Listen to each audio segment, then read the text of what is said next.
like to call this meeting to order. Would the clerk please call the roll for the council? Yes, Councilmember Wolf. Here. Councilmember Cates. Here. Mayor Montgomery. Here. Councilmember Strong. Here. Councilmember Raker. Here. Quorum is present. Okay, and now I'm going to call the planning board meeting to order, following Lynn's lead here with the gavel. And Katie, will you do our roll call? Yes, Sarah Glanville. Here. Ed Stafford. Here. Dennis Shaw. Here. Eddie Oakley. Here. Russ Walker. Here. Donald Dell. Here. Robert Kuhn. Here. Jerry Richmond. Here. Kara Arena is late. Carrie Miller. Here. Jane Walker King. Here. Jason Spangler is not present. Peggy Levi. Here. A quorum is present. Thank you. Dave, would you welcome everyone and continue with our introductions? Yes.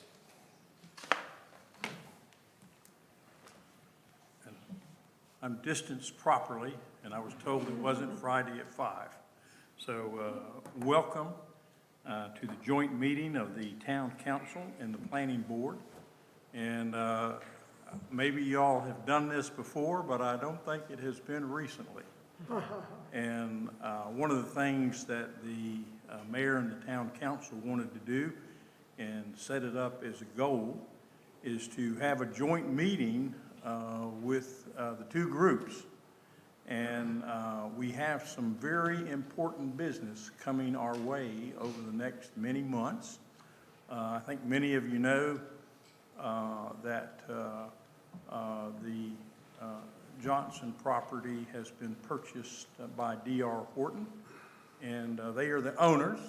They're not they're developers also, but I know that all of these things are going to be coming our way again, and we thought it would be good to get both groups together because we're sort of work together, and also an opportunity to share a little information on changes in our law at the state level and at the federal level, and also maybe from tips on some of the things on hearings and operating a meeting, and that we could all receive this information at one time.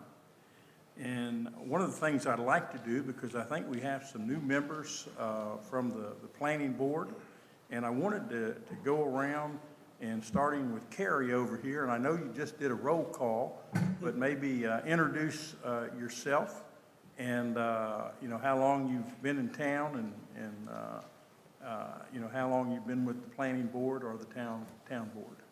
My name's Carrie Miller. I'm a very active volunteer in the community. We've been here about 44 years in Jamestown. I'm an alternate on the planning board, but I was on the planning board for 10 years and was chair for, I think, 2 terms. Sherry? Hello, Sherry Richmond, and I love Jamestown, #1. And I've been on the planning board for 4.5 years. I retired from teaching and kind of looked around and thought this would be a wonderful opportunity. And I would say that Sherry has had me in class since I have been here. Donald?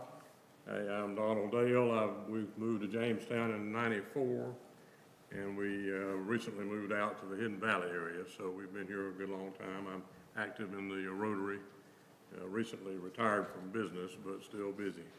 And but I'm the new guy. So looking forward to serving on the board. Welcome, you guys. Welcome. Thanks. And Mayor Pro Tem? Yes, I'm Martha Stafford Wolf, and well, I was born in Jamestown, so I won't say what year that was. All my life, you don't say that. And of course, in my second term on the town council, did retire from the town of Jamestown, where I worked as town clerk for 21 years. I will say, Carrie Miller, you didn't say you were also on the town council for many years. No, I was 2 terms. Okay, all right. Thank you. And I'm seeking a 3rd term. Eddie? I'm Eddie Oakley. I've been here since July of '66.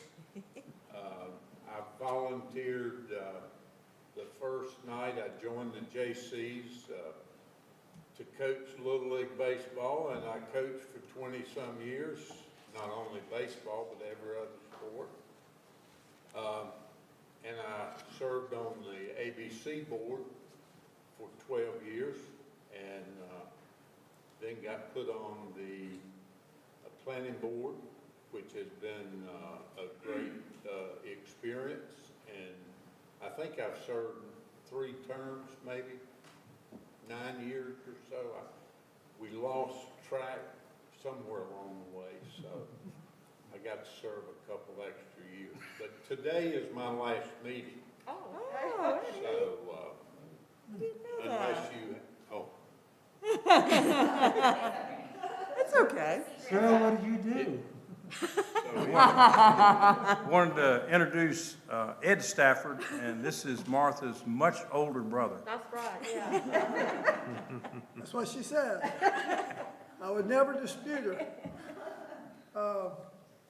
I was on this board when it was called the Board of Adjustments, before it became the Planning Board, so somebody told me that was 20 years, I don't know. But I've been here, we moved here when I was 2, so I've been here a long time, close to 70 years. And I love Jamestown, as all of y'all do, and I've been in real estate for 47 years, so I love seeing positive things happen. I'm John Capes. I am currently on the council, been on council for going on 4 years, seeking my 3rd term. I was on the planning board for about 5 years prior to that, either as an alternate or as a member. And I've lived in Jamestown for 18 years and I absolutely love it here. Madam Chairman? I'm Sarah Glanville. I'm the chairman of the planning board. This is my 2nd term that just started as the chairman. I'm keeping my mask on because my 2 children who were born here in Jamestown, they are too young to get the vaccine, and so I just feel more comfortable trying not to take anything home to them. But while my children were born here, both of them, I was not, but I have lived here for 13 years now. And I work in mental health as a social worker, and social justice is a real passion of mine, and I try to bring that to my duties as the planning board, on the planning board. Well, Sarah said that she wasn't born here, but she got here as soon as she could. Mayor? I'm Lynn Montgomery. I've had the opportunity to serve on the council since 2011 and have served as the mayor for the last 2 terms. Prior to that, I was able to serve on the planning board. Yes, sir. I'm Russell Walker. My wife and I moved to Jamestown just over 6 years ago. We live in the Jordan Creek Townhome Community down on Mackey Road. Yes. I learned how to pronounce that Yeah. road. I came on the planning board without really realizing what I was doing. I came in as an alternate, and then I was moved up when John Capes moved up to the town council.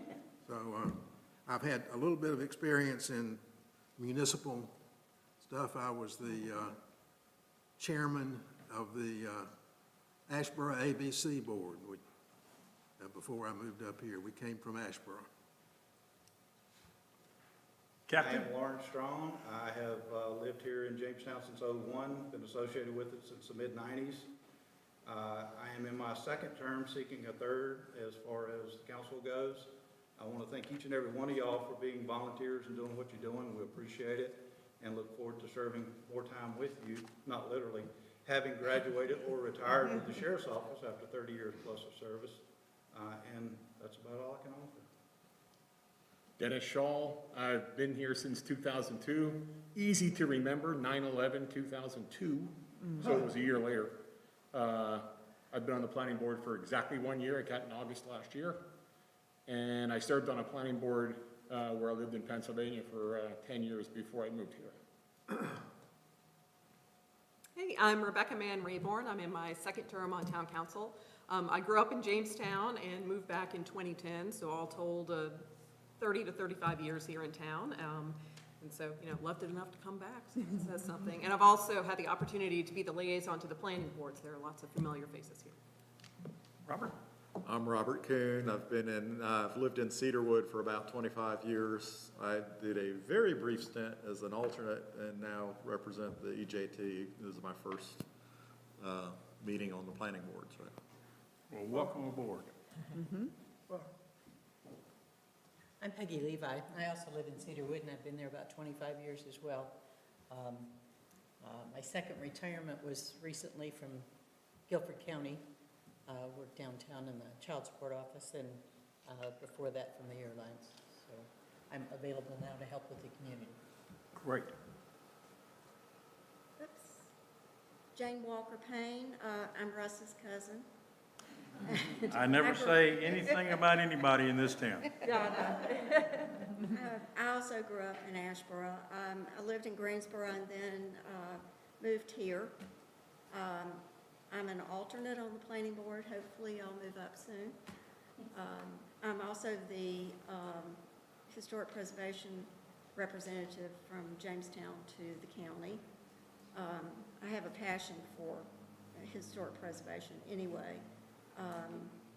I also had been president of the Historic Society a while back, and I'm a retired paralegal. Okay. I guess on behalf of the mayor and the board, all of you are VIPs. You're very important people, and you may not think so tonight, but there's a lot coming our way, and a lot of things are going to be coming up, and we're going to be making decisions that are going to impact our community for many years to come. And so we thank you for your service in advance.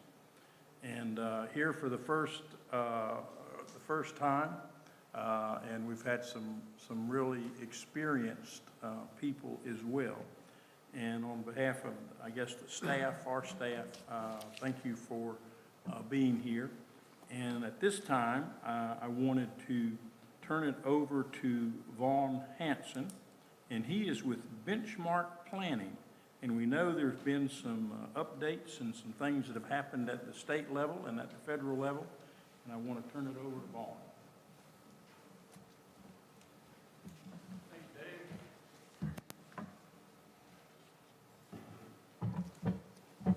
So for those of you who have not met me yet, I'm Vaughn Hanson, as Dave said, with Benchmark Planning. Happy to have been involved with a number of different efforts in Jamestown. In recent times, we're currently working on and getting ready to publish the first draft of the Town of Jamestown's new comprehensive plan. We've also been able to advise the planning board and council on various matters as we've been working here in other capacities over the last year and a half, and was recently approached by Dave and Matthew to see if we could give a presentation to the joint meeting of the planning board and the town council to provide some information as an update to you on some topics of interest, and also to help refresh your memories and about trainings you've had in the past and classes you've done maybe with the School of Government as you prepare to embark again on some very important business for the town. So there were 3 items on the agenda that we had today for this particular meeting.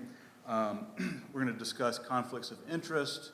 We're going to talk about some tips for effective board meetings, and we're going to talk about some procedures for land use hearings.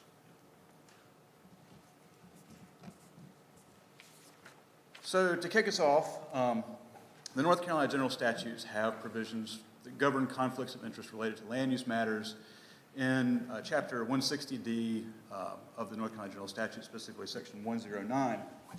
These are also included essentially verbatim in the Town of Jamestown Land Development Ordinance in Section 1.15. That was one of the recent updates that we made to the Land Development Ordinance when we made the 160D updates, is to include those conflict of interest provisions directly into your zoning ordinance. So these provisions apply to both the governing board, any appointed boards, as well as staff. There's some really newer provisions for staff in the general statutes now that really didn't exist in the past. But we're not going to focus on those. We're going to talk about governing board and planning board conflicts of interest at this meeting. And so these apply to both legislative as well as quasi-judicial decisions that are made, as well as advisory opinions that are given by the planning board. So this is the text of the governing board conflict of interest statute. And essentially what it says is that when making a legislative decision, you should not be participating in it if you have a direct, substantial, and readily identifiable financial impact on you. So financial impact. The second has to do with a personal impact, whether the member has a close familial, business, or other associational relationship. So that's the provision for the governing board. For appointed boards, it's essentially the same thing, but you're making recommendations or giving advisory opinions on things. Same financial interest, same familiar or personal conflict requirement. So, wanted to go through these and just pose some scenarios to you and get some feedback just to see how you'd respond in these various situations. Where a conflict of interest does exist, it's expected that the member would first reveal that to the remainder of their body and either ask to be recused, or if an objection is made by another member of the board or a party to a hearing, then the board chair or the mayor would be taking a vote essentially to recuse the person from that particular hearing. So I wrote these up just to kind of pose some situations that I've either run into or thought about in the past, just to get you thinking about how you would conduct yourself or look for these potential conflicts of interest that you would have. They're not all conflicts necessary, but we wanted to get some feedback from you on these and see how you would respond. So this one has 3 different parts to it. So assume that town staff has proposed a rezoning that would rezone property that's vacant that you own from residential to commercial. So in A, under there, would there be a conflict if the only property being rezoned was yours? Yes. Yes. Good answer, that's correct. What if it was several dozen properties along a major road corridor? Yes. Probably, yes. What if you have just adopted a new land development ordinance and has new zoning districts in it, and the entire town's being rezoned? Would it be a conflict at that point?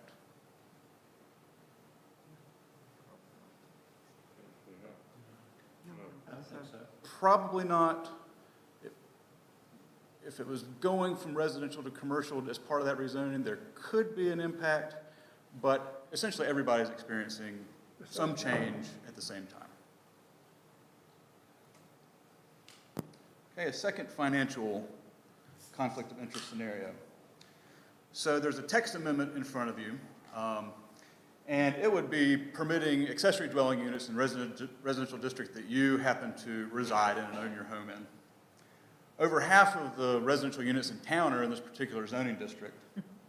And 2 other members of the board you're on are also within the zoning district. Would it be a conflict of interest for you to vote on this particular text amendment, either to make an advisory opinion on it or to approve it or deny it? Well, the key is that it's over 50%, right? As far as the size. Not necessarily, but say it's 40% of the town. Let's say that's 1,000 homes. I think you'd be hard pressed to recuse yourself. I want to say yes, but I think the answer is probably no. The answer is probably no. It's a widespread application of this particular ordinance. It would apply to 40% basically of the entire residential population of the town, 40% of the individual residential property owners. While you might accrete some benefit by having that, you're not really going to be gaining any real advantage over people that are similarly situated to you in that same zoning district. So it's probably not going to be a conflict of interest for you. You also run into the issue on a smaller body, such as your town council, that if everybody is within the same district, how would you ever make laws about a particular district if you're find yourself in that situation? So you have to kind of think through whether there's an impact directly to you that's maybe discernible from an impact that would be to each other person that was in that similar situation. Okay. So this is the last one under financial conflicts of interest. So a developer has submitted a petition for a conditional zoning map amendment for vacant property behind your home. And 3 different options here. So A, it would be a residential development that was similar to your neighborhood. You share this back of your property with maybe 30 other homes in your subdivision that backs up to it. Do you see a conflict of interest, a financial conflict of interest there?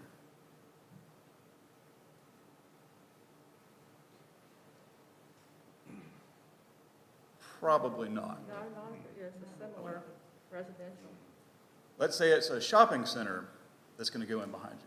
possibly. I would say yes. Yeah. Potentially, I think you would have to identify how that would specifically impact you financially. You would have to be presuming that the change in land use from being vacant to a shopping center, which is different than if it was houses, would have some impact on your property value, essentially. And it could, but it may not as well. And the last one, a major rock quarry. They're going to be trucking and blasting and grinding, et cetera. Would that be a conflict of interest for you, Tim? Yes. Probably. It would probably have a negative effect on your property value. And so voting on that would likely be a conflict of interest. Let's talk about some of those personal conflicts of interest. All right. Most people have cousins. So some of your cousins, these happen to be on your father's side if you were wondering, have inherited a large tract of land, and they're planning to sell it to settle the estate. They want to make the property more marketable. They want to get as much value out of it as they can, and they've submitted a petition to the town to rezone the property to a higher density residential district. Would it be a conflict of interest for you to vote on that because of your familial relationship with cousins? Probably. It's not. Well, but your public perception would not be good. The perception would probably be not great. But there's no requirement that you do recuse yourself, and it would not be presumed to be a conflict. Okay. Let me see if I can scroll back real quick.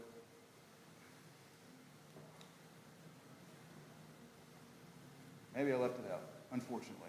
Close familial. The statutes define what a close familial relationship are, and that's mother, father, brother, sister, grandparent, in-laws, step, and half versions of those familial relationships. Cousins, you would think that first cousins might be closer than third cousins, but cousins come in all varieties. So probably not. The issue of perception, though, so you run into a sticky situation in that case where you don't necessarily have a good legal reason to not be involved in the vote. Some people handle that in different ways. Recusal may not be granted in that, there might not be a legal reason to be recused and you might have to vote on it, which can put you in a difficult situation. That's a part of being, taking the responsibility of being an elected official or a member of an appointed board is sometimes having to make those very difficult decisions in public.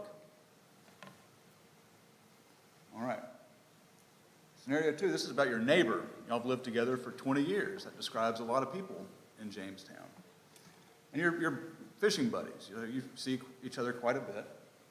And this particular neighbor happens to own a downtown business. And they've been thinking about expanding that downtown business for a number of years, but there are some provisions in your ordinance that would preclude them from doing so. They wouldn't be able to expand their business without a change to the text of the ordinance. And so they have submitted a text amendment. Now they have the capital lined up. They think it'd be a good time to expand.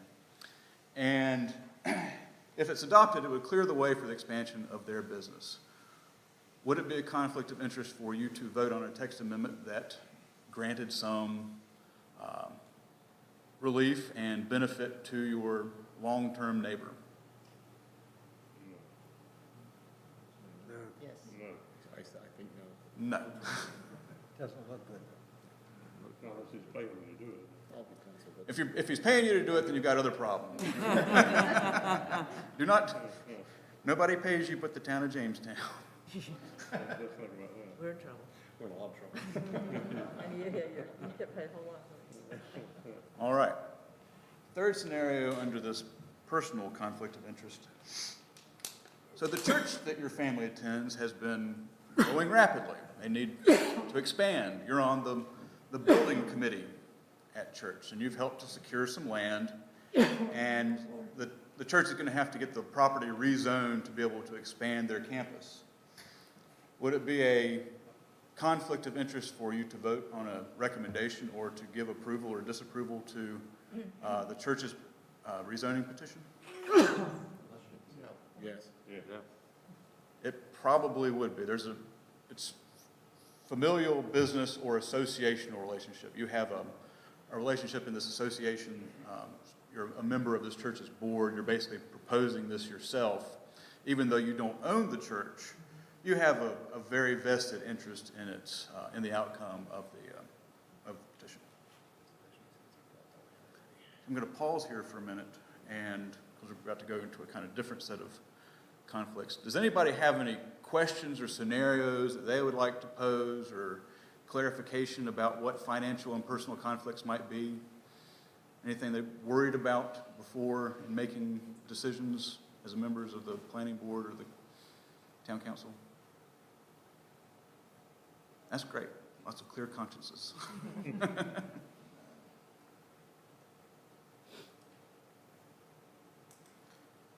So then the third type of potential conflict are these conflicts in quasi-judicial hearings. So each person has a constitutional right to be before an impartial decision maker when you're in a judicial setting, essentially. So boards of adjustment and town councils, when they hear special use permits, are not fully they're not the court, but they act in a manner that's very similar to a court. Gathering evidence, taking testimony, making decisions based on that testimony, and issuing findings of fact.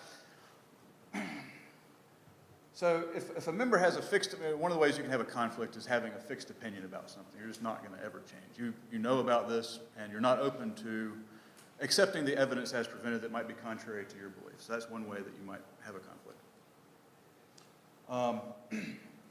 Undisclosed ex parte communication is also a very sticky issue when it comes to quasi-judicial decisions.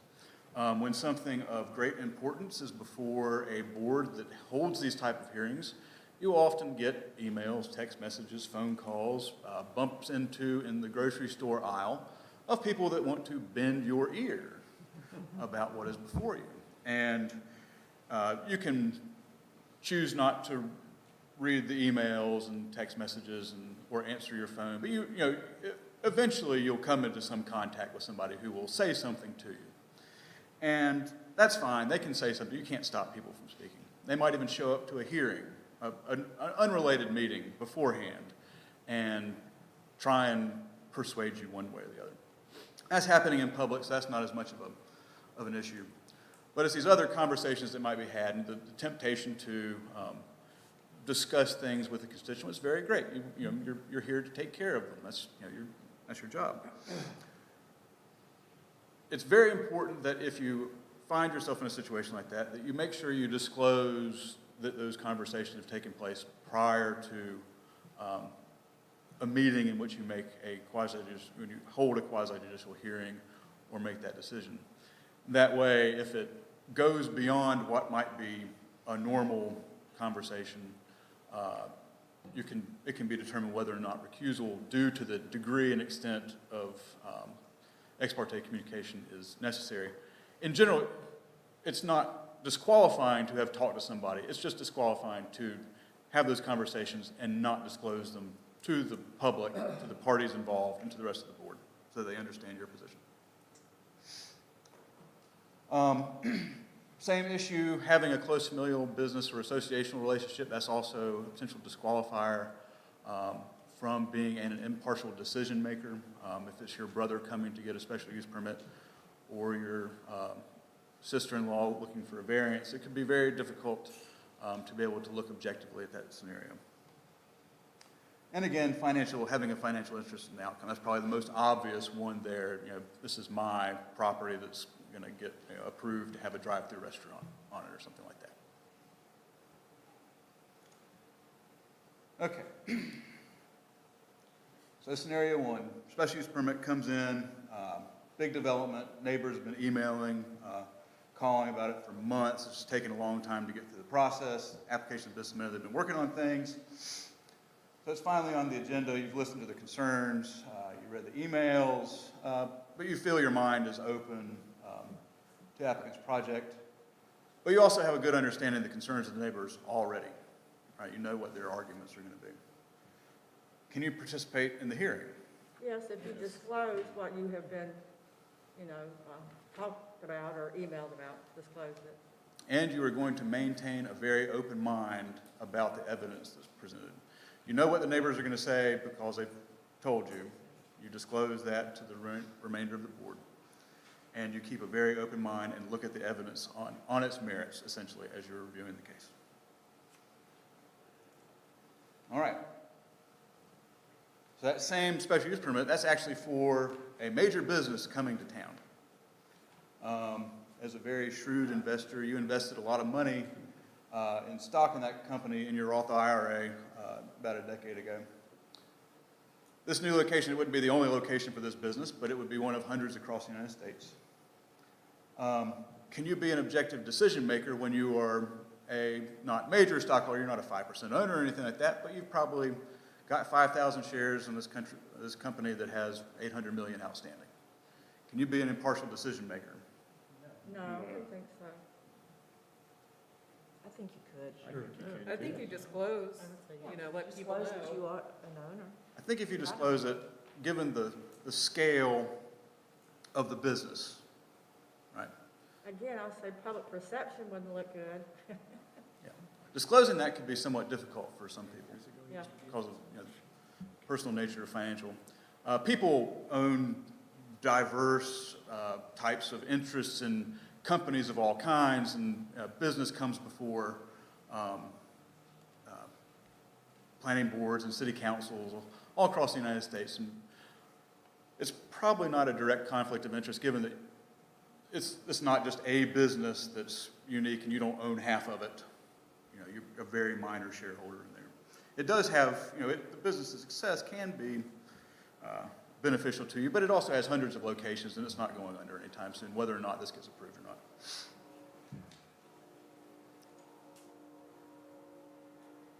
This should say scenario 3. I'm still perfect at not being perfect. So the business in scenario 2, let's assume it's a direct competitor of the small, locally owned business where you've worked for 20 years, right? If the permit's approved and the new business comes to town, your employer who's owned the business for 40 years is probably going to lock up shop, decide to retire finally to the beach, move away. But if they don't get approved, the business owner is probably going to stay in business and may one day even sell it to you. Can you be objective? No way. Yeah, probably not. Let's assume you didn't make that big stock investment in the competitor's company as well.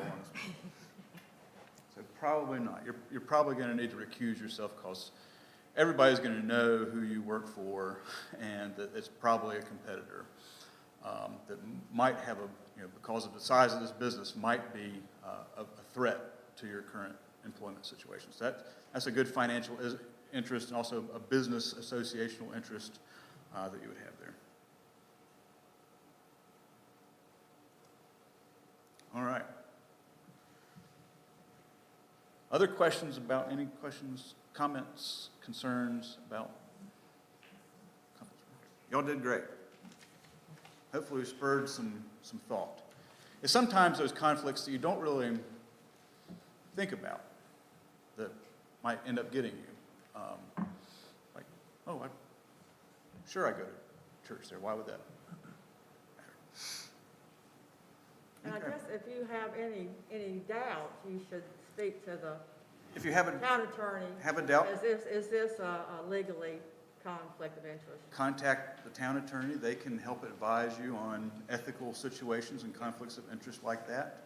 If you don't know how to get in touch with the town attorney, get in touch with the town manager, or if you're on the planning board, get in touch with Matthew, and they can get your concern passed along or get a time set up for you to speak with them about what your potential conflict might be.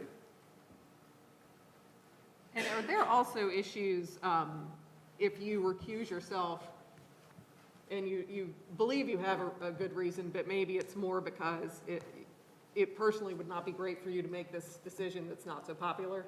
There are ramifications for that? So, my understanding of recusal is that you basically need to be excused by the remainder of the body in which you're participating. And so you would state, make a, Madam Mayor, Madam Chairwoman, raise a point of order. I am, have a conflict of interest. My conflict is this, and I ask that the board excuse me from participating in this particular matter. And the board might discuss it if it's not a clear-cut conflict of interest. Oh, I don't want my neighbors to hate me. Isn't, it's unfortunate, but, it's why you make the big bucks, right? And so if you state a conflict, it's not a good reason, the town attorney weighs in during the meeting, advises the rest of the board that it's probably not a conflict, a statutory conflict, and then you refuse to participate in the hearing or discussion, then theoretically, your vote would be counted in the affirmative due to your lack of willful participation, which could have other unintended consequences. So if something's going to pass, voting no, if that's, what you need to do, this is, it's politics too. It's what you need to do. If voting yes is what you need to do, then voting yes is what you need to do. You can't run away. You can try. And you may morally feel like you've been able to get out of the situation and practically been able to get out, but from a legal standpoint, when your vote is recorded in the tally sheet, you have not avoided anything. But that's a very good point. Thank you. Regarding those big bucks, you realize you're in Jamestown, right? I do, that's what I'm saying. I realize where I am. Just want to get that out there. Just want to clarify. You said the brick sidewalks are a facade?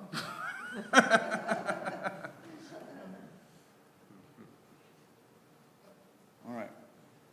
Part 2, effective board meetings. And Matthew ordered some handy dandy cheat sheets for everyone. Take one and pass them down. Kind of the ABCs of Thank you. parliamentary procedure. These will be handy, not necessarily for today, although you can certainly thumb through them as we're discussing some of this, but in your further duties on the council and the planning board, preparing for meetings, if you have some questions about how things are supposed to work. This book lines up fairly well with your adopted rules of procedure for the council.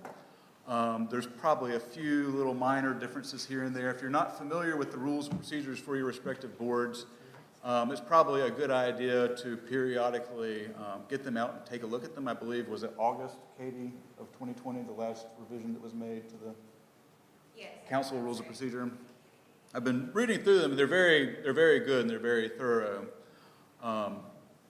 And so I think that, keeping abreast of those, parliamentary procedure can be very dry and boring and why, who cares? But it's important. It's important. And it's how we get things done.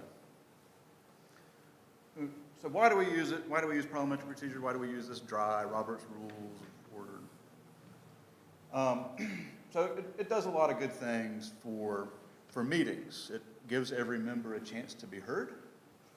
It allows everyone in the group to be able to participate. The majority and the minority, when you have opposing sides, both get to speak their mind. It maintains order in a meeting. Chaos, people speaking across each other, people shouting out from the audience. Those things are not in order. Preventing confusion when you're discussing business. You have an agenda, you follow the agenda, you make motions, you amend motions, you adopt motions, you move between items of business, you convene, you adjourn, all in accordance with your rules of procedure. It also helps keep the meeting moving along. Without an agenda, you just sit around and talk. I happen to like those kinds of meetings because I like to talk. But it keeps the business flowing along in accordance with what has been planned and prepared for that meeting.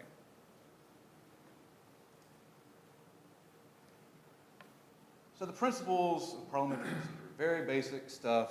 You discuss one subject at a time. You're talking about maybe making some improvements to a park. You don't divert then and start talking about, well, we need to have a meeting on the budget in 2 weeks because we're going to have to raise our tax rate to be able to pay for this. Let's focus on the park, and we can talk about adding that to the agenda next time to talk about having a meeting.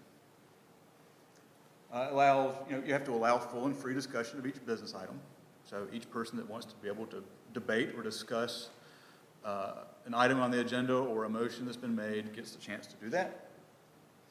Each member of the board, as well as members of the audience, get treated with courtesy and equality between them.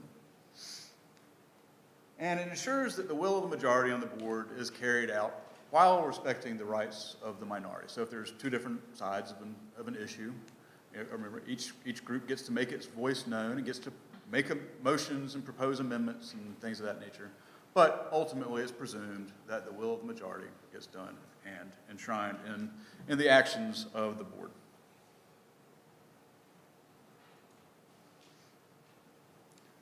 So the primary means by which an entity conducts its business according to parliamentary procedure is through the use of motions. You have business items on your agenda, you bring them up for discussion, information is presented about them, and then when it's time to make a decision, a motion is made.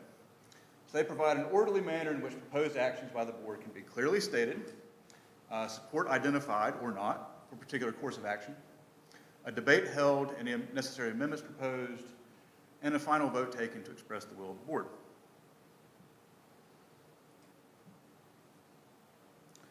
So it's the general procedure for the adoption of motions. So you've come to the point where some action is necessary to keep the meeting moving forward, and the chair of the board might ask for a motion from the body. And so a member gets recognized, Madam Mayor, Madam Chairwoman, I'd like to make a motion. They recognize you. And you state your motion. I would propose that we schedule our next public hearing for September 25th. Your colleague to the right, I second that motion. The presiding officer said, we have a motion to set the date for the next public hearing for September 25th. Is there any discussion? I think it should be September 26th. I think it should be September 25th. Go back and forth. Seems like September 26th might be a better date, so I propose we amend the motion to hold the meeting on September 26th. Seconded. Have a motion on the floor to hold the meeting on September 26th. Any further discussion? No. I call the question. Ayes, noes, motion passes, and it's adopted. Pretty simple. In the heat of battle, it can all fall apart. I was watching a city council meeting in another city in another state in preparation for some work we were doing, and they were debating a proposed amendment to their zoning ordinance, a very controversial one, about making some changes to their zoning ordinance related to apartment buildings that would be in effect for a few months while another project was going on, but wasn't clear that that was a temporary measure, and so they were debating this motion back and forth, and the amendments upon amendments kept piling up and then being voted on and piling up. And one of the lessons I learned from, or thought about, it was good timing as preparing for this meeting, was that when it becomes clear that maybe the initial motion is not the right motion, then, and it has not yet been amended, then perhaps the original proposer might want to step back and withdraw their motion so that the clarity of the debate can continue and people can follow along. Because it was very clear that not only could the council members not follow along, if they couldn't follow along, it was their job to be up there debating this. On YouTube and folks in the audience, just think about the folks that were not as familiar with what was going on. Luckily, they had a very skilled clerk to help guide them through the process, and they kept very good notes and was able to keep them to finally boil everything down to a clear motion. They got through the business, but it seemed like, watching it, that it could have been done better. And so it's, keeping things in order, making clear motions when amendments are necessary, making clear amendments, taking some other steps we'll talk about in a second, could be in order to make sure that the the right thing is being put to the floor for discussion, debate, and ultimate adoption. So as I mentioned, if somebody proposes a motion, it can be amended. As an example of switching the date from one day to another might be a good way to amend a motion. But there can be much more complex amendments. You can strike parts of a motion that's been made. You can add words to a motion. One of the things, so amendments to motions have to be germane to the subject at hand. You can't say, I move that we hold the public hearing on September 25th. An amendment to that can't be, well, I propose that we amend Section 232 of the Town Code to require that flags be flown at half-staff on Memorial Day. It's not germane. The amendment can't also not change the general intent of the initial motion. So that amendment, that motion to hold the public hearing on September 25th, an amendment to it could not be, I propose we do not hold a public hearing, right? It has to be, it can't change, it can't go from we will hold a public hearing to we will not. It has to be defeat the first motion to hold it on the 25th, and then put your motion in to never hold a public hearing. The reason you can get in trouble because parliamentary procedure and your rules of procedure generally allow an amendment and an amendment to the amendment. You can't have two amendments and amendments to amendments on the floor at the same time. You have to get through each proposed amendment. So you have an amendment. You can amend that amendment unadvised, but you can't move to another amendment until you've settled that question first on the motion. And of course, each one requires debate, discussion, and voting. So if you make an amendment, it has to have a second, it has to be voted on. If you want to amend that, second voted on. And again, it can get very complex. But so other considerations from motions. Once a motion is made, others do not have a right to try and take it off out of the order of business. It has any motion to rescind or withdraw a properly made motion that's been seconded. It has to be made by the proposer. Some rules of procedure require the person that seconded it to also agree with that. I think that your rules of procedure do not require a second to withdraw. Motions, once made and seconded, can be deferred. You can table it or refer it to a committee. When tabling something, you generally table it to a date certain. You have a procedure in your rules of procedure for deferring action for up to 100 days. And you also have a procedure for referring a motion to committee. The committee, referral to committee, basically you have 60 days to come back to the council with a recommendation or a substitute motion, perhaps, before taking action. I think the deferred action is 100 days in your rules of procedure. During that time, you can't have another substantive motion that's similar to what has been proposed or something. You have to take that original motion back up, either to approve it or defeat it, before moving on to a similar item of action. And so the third point there is when things become very complex, when a question becomes multi-parts, essentially, any member of the board can make a motion that the question be divided, essentially. So the date of the public hearing might be one part of the question, and then we'll vote on the location separately. Right? So, Madam Mayor, I make a motion that we divide the question as to the date and the location of the public hearing, and then move on from there. So the council or the planning board has made a decision or a recommendation, and somebody's not happy with it. Big surprise. The losing side, such as it is, I don't know if there's any losers, the side that did not prevail in the voting, they cannot ask that it be reconsidered.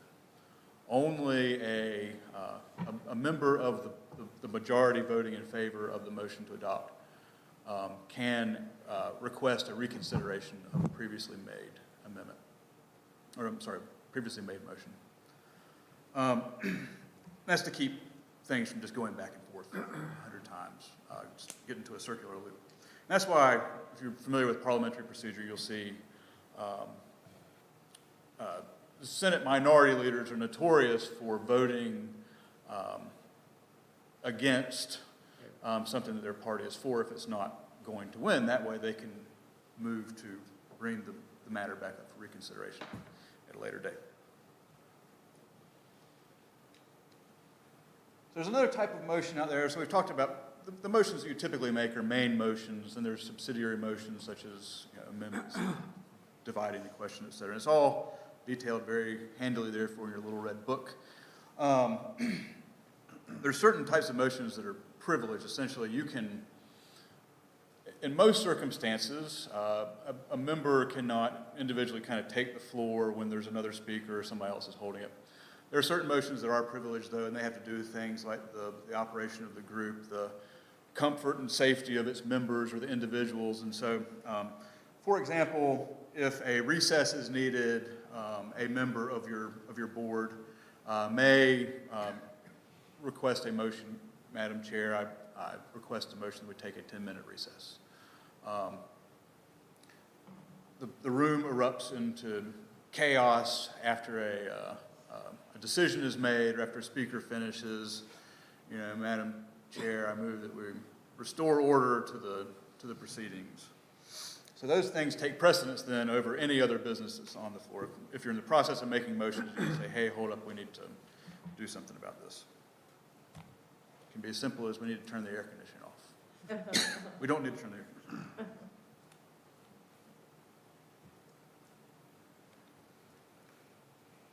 That was parliamentary procedure in 15 minutes. I'm sure you are all dying to ask lots of questions about it. Read your little red books. Read the rules and procedures for your boards. So when we talk about effective board meetings as well, you are not the only ones participating, right?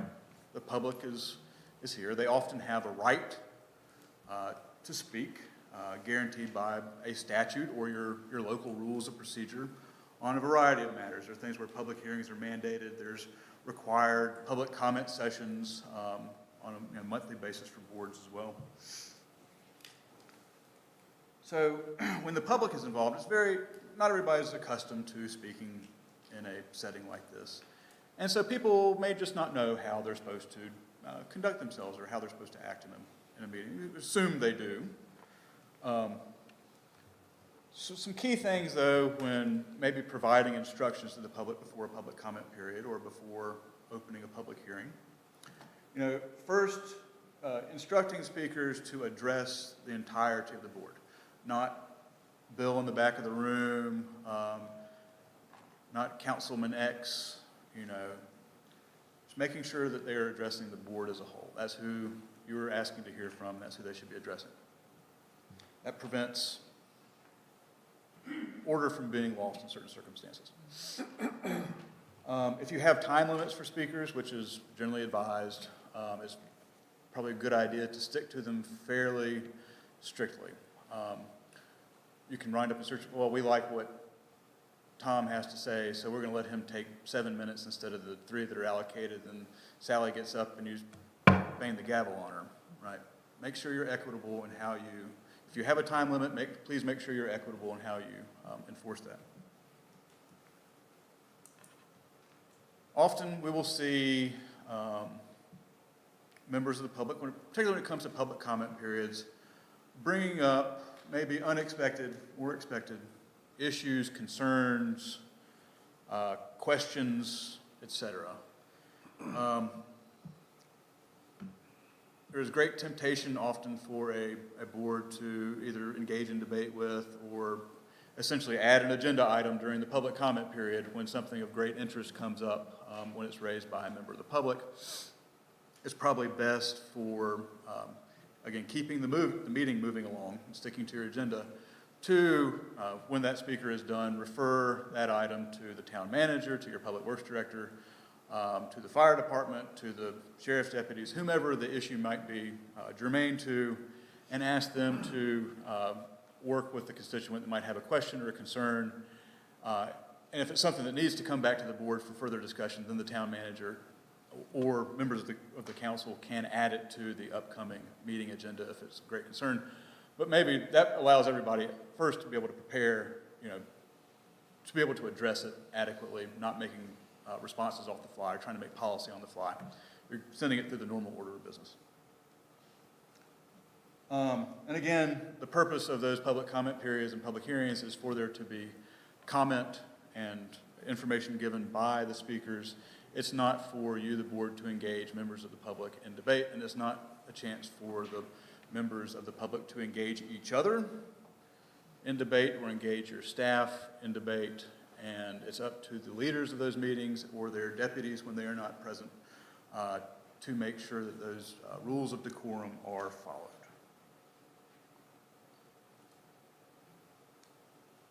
So some other general points. It says you're moving through a meeting. This is what we see sometimes.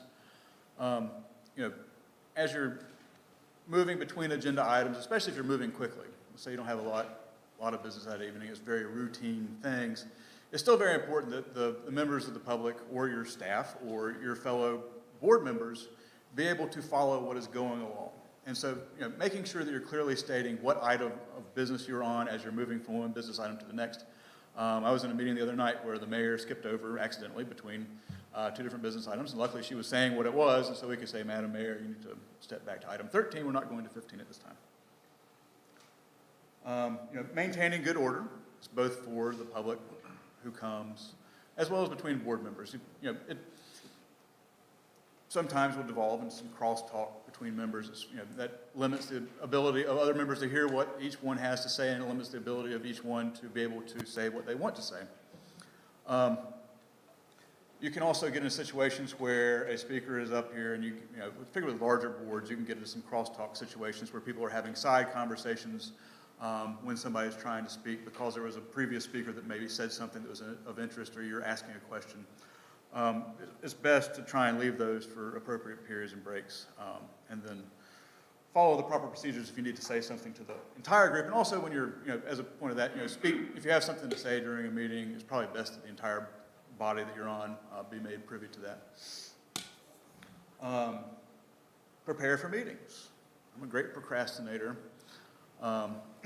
Your staff especially spends a lot of time putting together packets of information for you. I know that some of you do very diligently meet with your staff members each month prior to the meetings to make sure you understand everything and don't have any questions. You don't have to do that. Some people are able to read and digest lots of information on their own, but they're of course always here to work with you and explain things to you. And there's some communities where I've been where it's very obvious that the manila envelope, the seal has not been broken until the member sits down at their place 3 minutes before the meeting, and you have great wonder if they are going to be able to adequately participate or what kind of decision they might make since they have not had an opportunity to see this new thing this before them tonight. Once you adopt your agenda for the evening, of course, sometimes amendments to agendas are necessary when unexpected items of business come up that need immediate attention.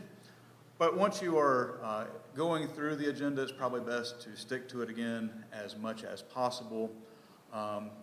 Just to avoid confusion, make sure you're acting on items that are on the agenda and not things that are, not on the agenda, just to make sure that they're adequately thought through. There's a process for things to make it onto your agendas. It's probably best that those be followed so that staff can prepare the correct amount of information and research that's needed for you to be able to make the best decisions on that.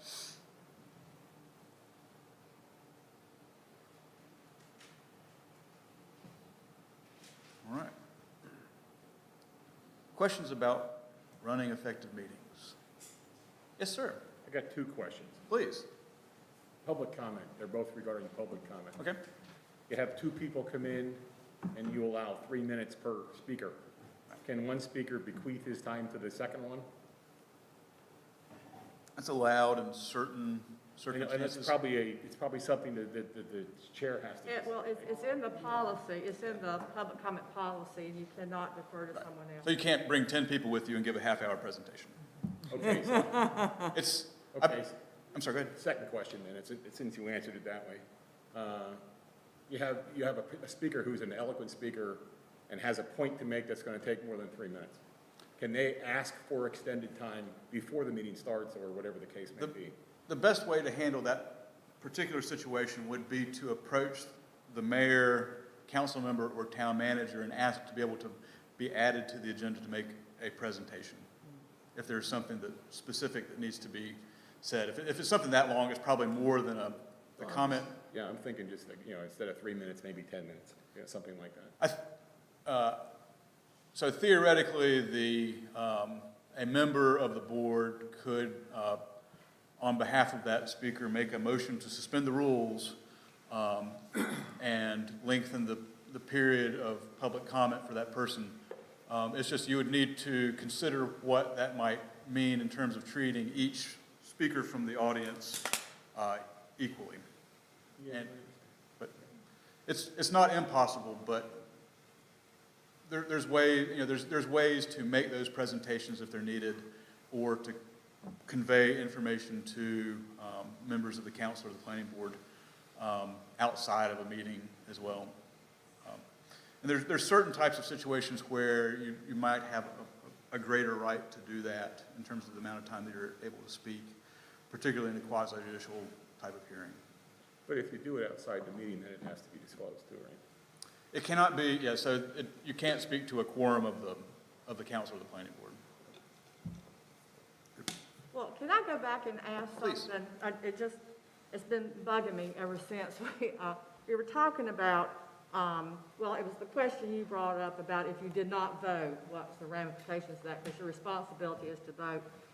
And you said on land use, if you abstained or you didn't vote, that it would be an affirmative vote. I thought several years ago they changed that. If it was a land use vote, it didn't go down as an affirmative. It went down as like you were absent. It was not a vote. Do you recall when the General Assembly changed that, Matt? I don't recall off the top of my head. Okay. I'll look it up, but I remember that because it was so odd they did that, but that's what I recall. So anyway, we'll get I'll check into that and make sure. I don't think that's the case, but. Okay. Yes, Terry. You mentioned our setting the agenda. We usually get an agenda. Right. So if some members want to add something to that, who controls how the agenda is set? So I'm not as familiar with the planning board's rules of procedures. Matthew, do you control the agenda or the chair? So typically what we do is we set the agenda, based on the items that are coming before us. It's not typically driven by the board members or anybody outside of the board. If there is an agenda item that the board needs to discuss, we can discuss that with the board chair and talk about ways to get that on the agenda. Or if it's something that's just, somebody wants to make a long presentation, for example. Typically what we would do is hold briefings with the board members separately outside of that, rather than adding an agenda item on there where somebody may just want to stand up before the public and vent.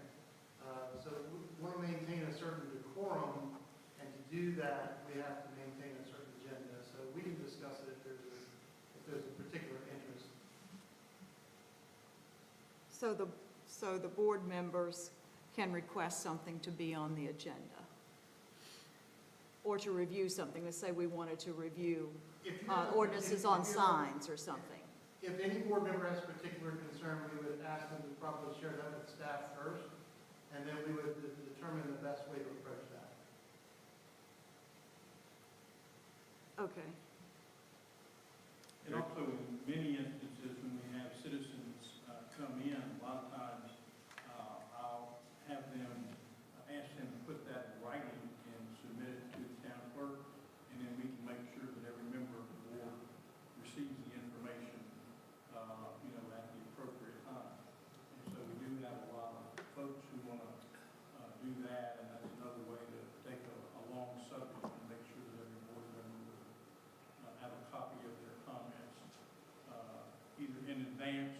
something that doesn't require a vote that night, even after. We've had people, bring things like that in.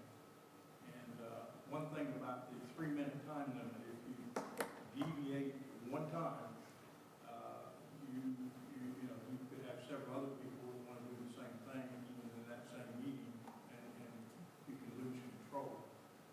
So the one thing, if there are things that come up, like Matthew says, if you have something like that, share it with the staff.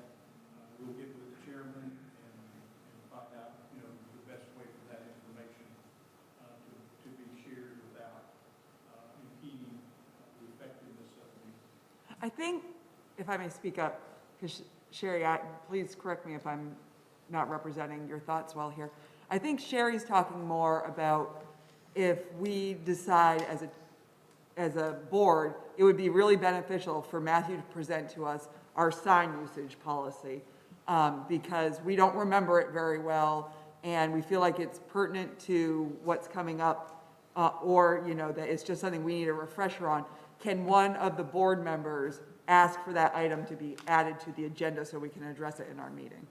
The answer to that would be sure, if we have time to prepare for that type of thing. But if you're coming into the meeting and during the adoption of the agenda, you say, by the way, I'd like to have a rundown on all things signage at tonight's meeting, clearly we would not be prepared for that at that meeting.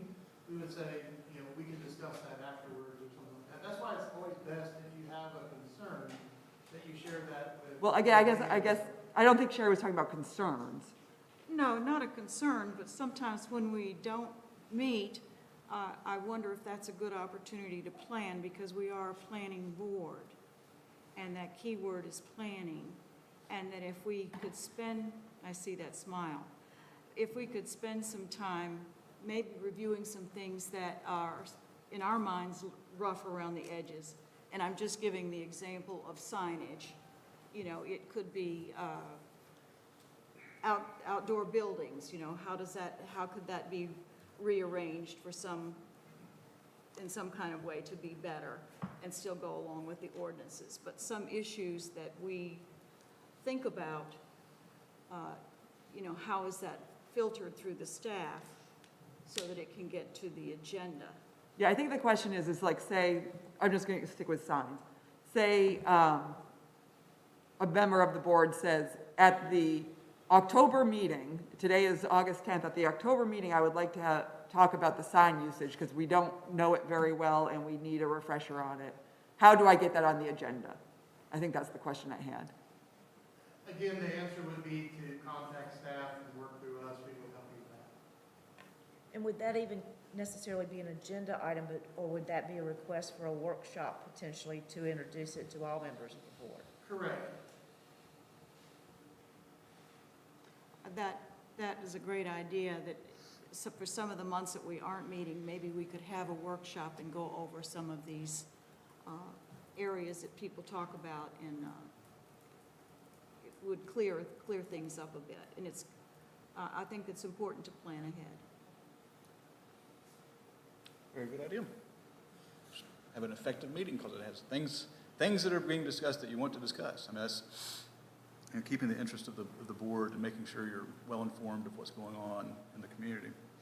I was looking up Martha's question regarding the voting, and so 168-70-75 was amended to exclude specifically items under 160D-601, which is a portion of land use related matters in the statutes. And so those are having to do with development regulations. So that would not excuse somebody from voting on a quasi-judicial matter, but on the adoption or repeal of a land use regulation or zoning map amendment. Which is an interesting tack of the legislature. Yeah. Are there comments or concerns about meetings, things you've observed in your own meetings that you think could be done better, things you'd like to change, things you don't want to change? Okay. So the final thing we're going to talk about, so we can move on to maybe some more interesting topics today, are procedures for land use hearings. This constituted a pretty big share of what you do as members of the planning board and town council. Just wanted to provide a little bit of refresher so we're all on the same page about some of these kind of general matters related to land use hearings that come before you. So there's really two types. In general, there's legislative hearings, and there's quasi-judicial hearings. The legislative hearings go through the process of going through the planning board and up to the town council for a final disposition. Quasi-judicial hearings or evidentiary hearings are generally heard in most communities by a single board without any kind of recommendation from another body. So advisory hearings on legislative matters, a zoning map amendment, a zoning text amendment, subdivision ordinance amendment, are hearings that are done in public before a planning board. They're not public hearings per se. You can hold a public hearing on those advisory matters that you have, but statutorily, there's no requirement to have any kind of public comment involvement. Really, it was intended for the body of the planning boards to really go into those issues and discuss them on their own in order to make an informed decision to the governing board. So the main types of hearings that you'll have as a legislative body or making an advisory opinion to a legislative body are zoning map amendments and amendments to the text of the ordinance.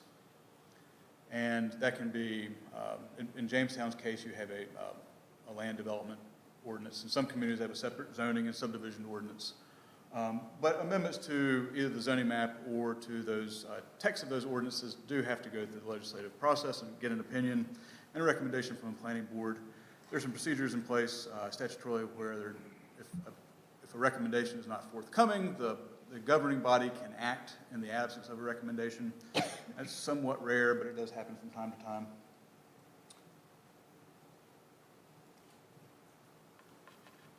So when you're engaged in the legislative hearing process, a zoning map amendment has been proposed, an amendment to the text of your ordinance has been proposed. You're free to communicate with whomever you'd like to about that matter. The appearance of a conflict of interest might arise in that situation, but this is a legislative matter. You're engaging in legislation. Legislators talk to constituents, interested parties, all the time about pending matters before them.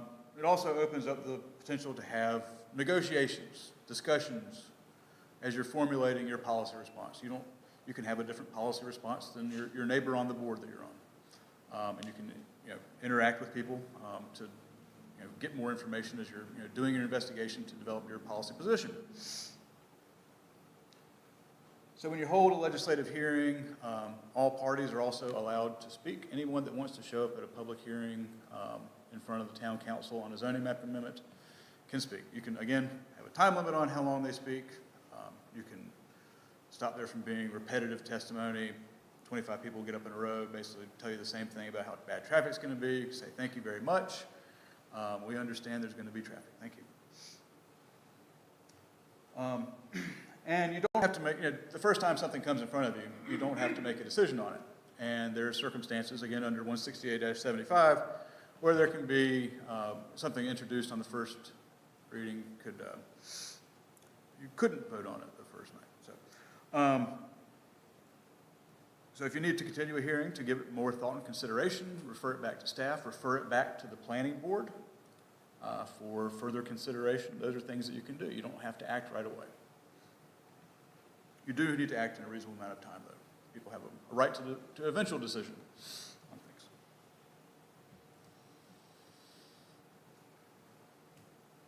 So when you're holding a legislative hearing, the general statutes mandate certain actions be taken by the planning board and by the governing body.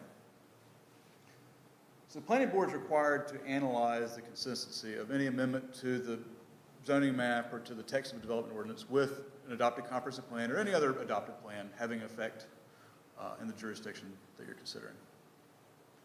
That written recommendation is then sent to the governing body for them to consider as they're making their decision. The governing body, the statutes say they have to adopt a brief statement. They often will adopt the same statement of consistency as maybe the planning board did. There's an additional requirement for a governing body to also adopt a statement analyzing the reasonableness of the decision that they're making. Is this a reasonable decision? You look at things like, is this decision in the public interest? That can be a reason why something's reasonable. One particular note about these consistency statements, both made by a planning board and by a governing body, is that you can find something to be inconsistent with your plan and make a recommendation in favor of it, or vote in favor of adopting a zoning map amendment, vote in favor of making a text amendment. Prior to a few years ago, there really wasn't clear what that meant for your future land use plan or your comprehensive plan in terms of a future land use map, what that really had any practical effect of. The statute is very clear now. It basically, when you find something to be inconsistent and you take the action anyway, not anyway, but, and you take the action contrary to the consistency with the plan, then you effectively officially amend your plan to that effect. So that what was inconsistent is now consistent by virtue of the adoption of that zoning map amendment, that ordinance text amendment. Another note on plan consistency, we'll frequently find when making very minor changes to certain parts of the text of land development regulations, that it's very difficult to find an analog in your comprehensive plan as to why you would do this. We want to change this minor procedure here. We want to allow a new use over there, and there's really nothing specific in your plan to that. You can also basically say that we could not be determined whether or not this is consistent because this is a procedural type of issue. We've tried to scour plans in our time to identify the most mundane thing that we can say is consistent with, just so we're being try and keep a winning streak going of consistency. But sometimes you may find it's difficult to really find something when it's a procedural issue or some other kind of mundane portion of the ordinance.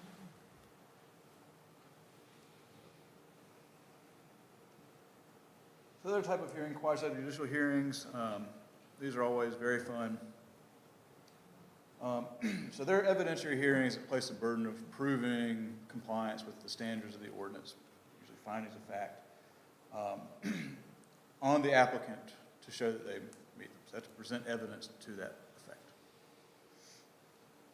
These hearings require sworn testimony from all parties, so anybody speaking, providing testimony or evidence in the meeting has to be sworn in. The clerk will generally swear everyone in. And when that evidence is presented, it needs to be substantial, it needs to be material, it needs to be competent. Joe off the street probably isn't an expert in the effects of cadmium being released into the air from an emissions permit.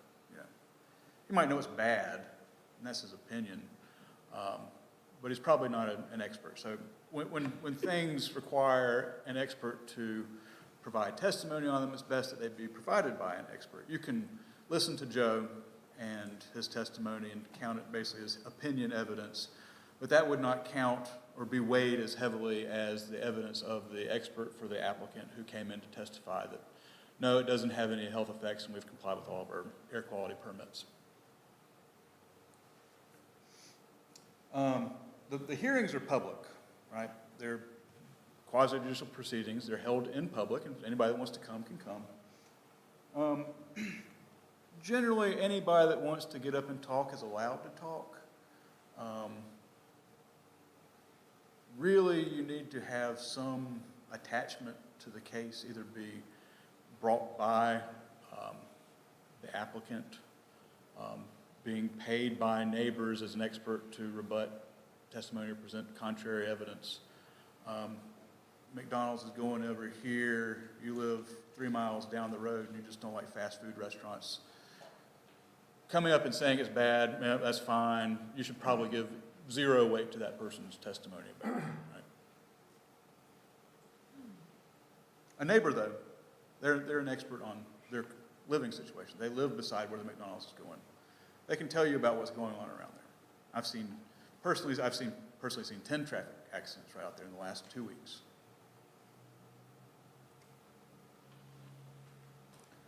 So when evidence is presented, the applicant, if somebody comes and testifies that what they're going to be doing is bad, they bring an expert. They can cross-examine those witnesses.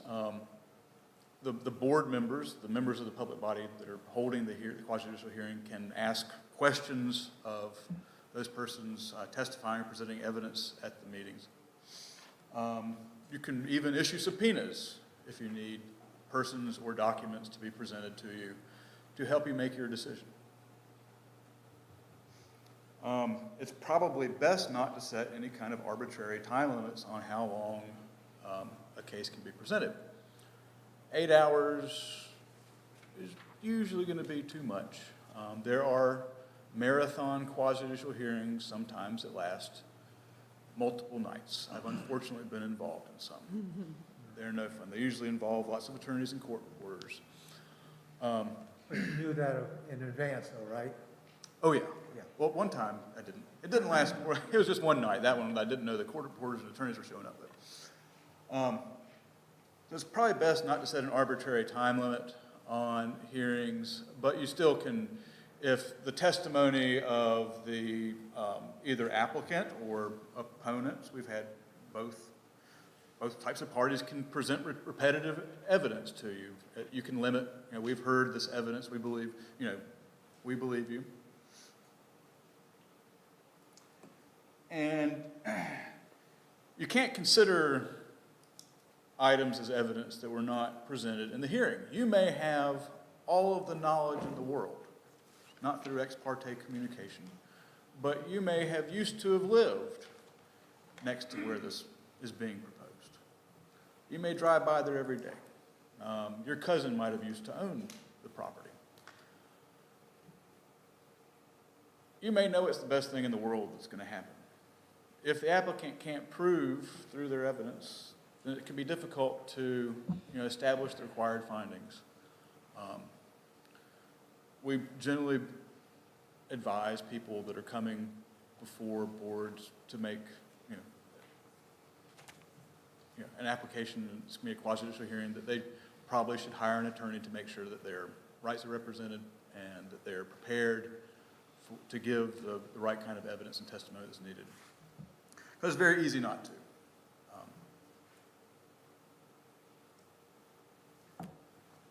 Hearsay evidence, generally not permitted. You can consider it just kind of like the non-expert testimony.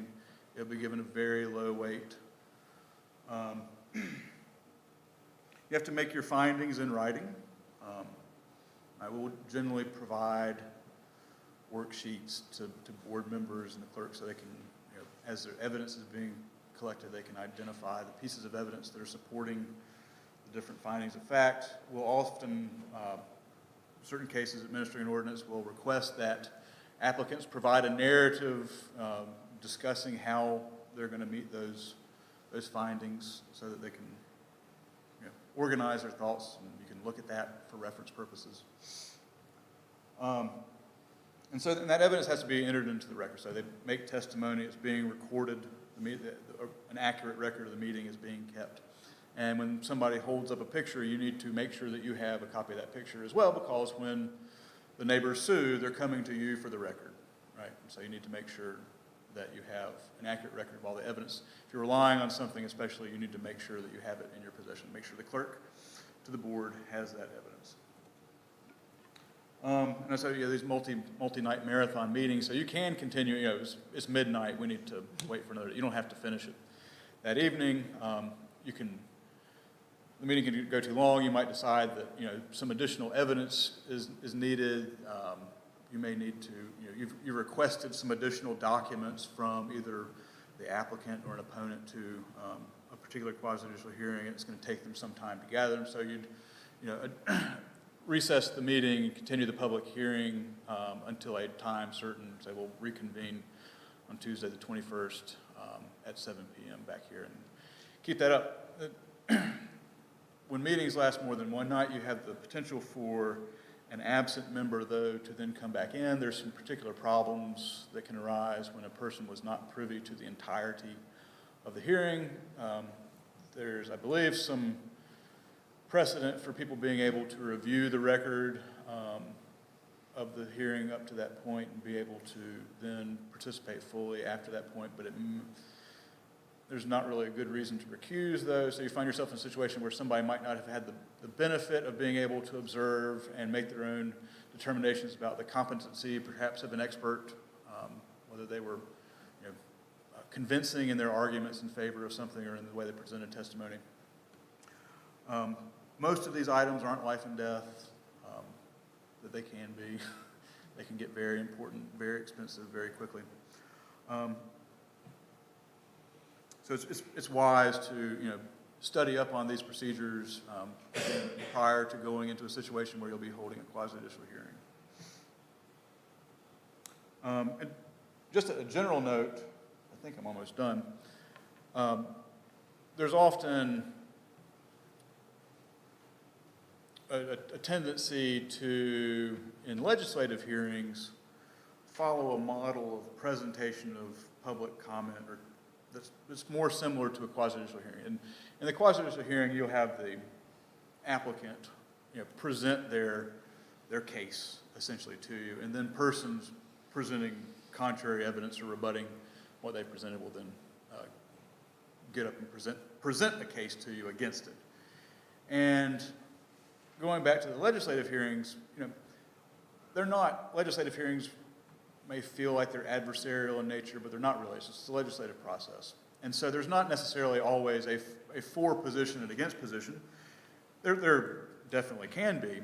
But sometimes things are really more, people are interested in something, have questions, concerns, comments, and are presenting their concerns to a government. They're not necessarily opposed to something, but well, I don't really understand what's going to happen when you do this. And so sometimes when you open a public hearing maybe and ask people speaking in favor of something, you give the applicant maybe a chance to make their presentation first following maybe a staff report. But framing something as for and against in every case can have, can serve to maybe antagonize things a little bit more. We don't, when you're doing the public hearing for your budget, I don't know if it's generally accepted to present, open up a public hearing on your budget and ask for people that are for or against your budget. It's not presumed that it's a for or against kind of thing. People are presenting comments. I think when you're framing your legislative issues in particular as more of a neutral type of situation, you may be able to diffuse tensions, and you can even have some back and forth in terms of what you're hearing, so you're not concentrating all of the positive energy in one section of your public hearing and all the negative energy in another section. So maybe you might be able to achieve more of a balance in what you're hearing if you don't frame it that way. Sometimes it may be necessary when there's a large group opposed to something and maybe one person only or two people that might be in favor of something. But on maybe more benign types of issues, it's maybe better in most cases to just allow the public comment to be more organic when it's coming to you.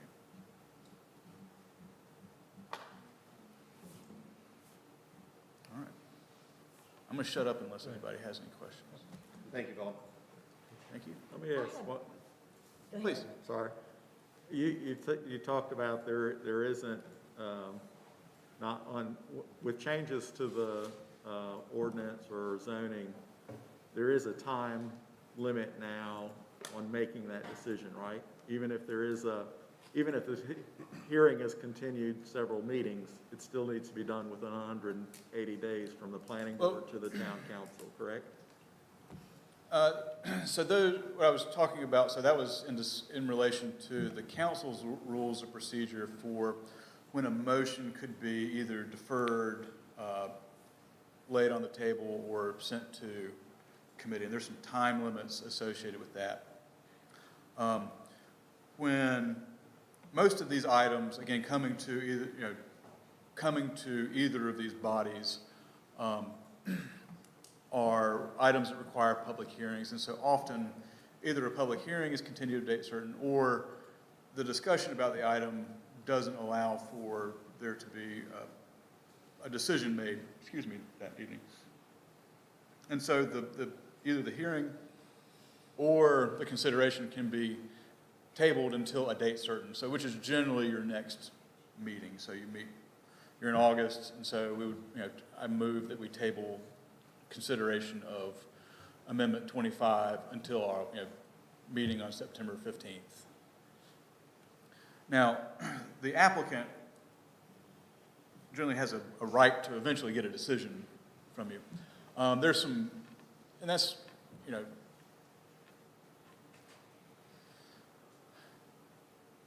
there's no inherent right, you have a right to petition your government. The government doesn't have to respond in general, but I think Jamestown's ordinance has a process by which things move through the planning board to the town council, and then a decision is made.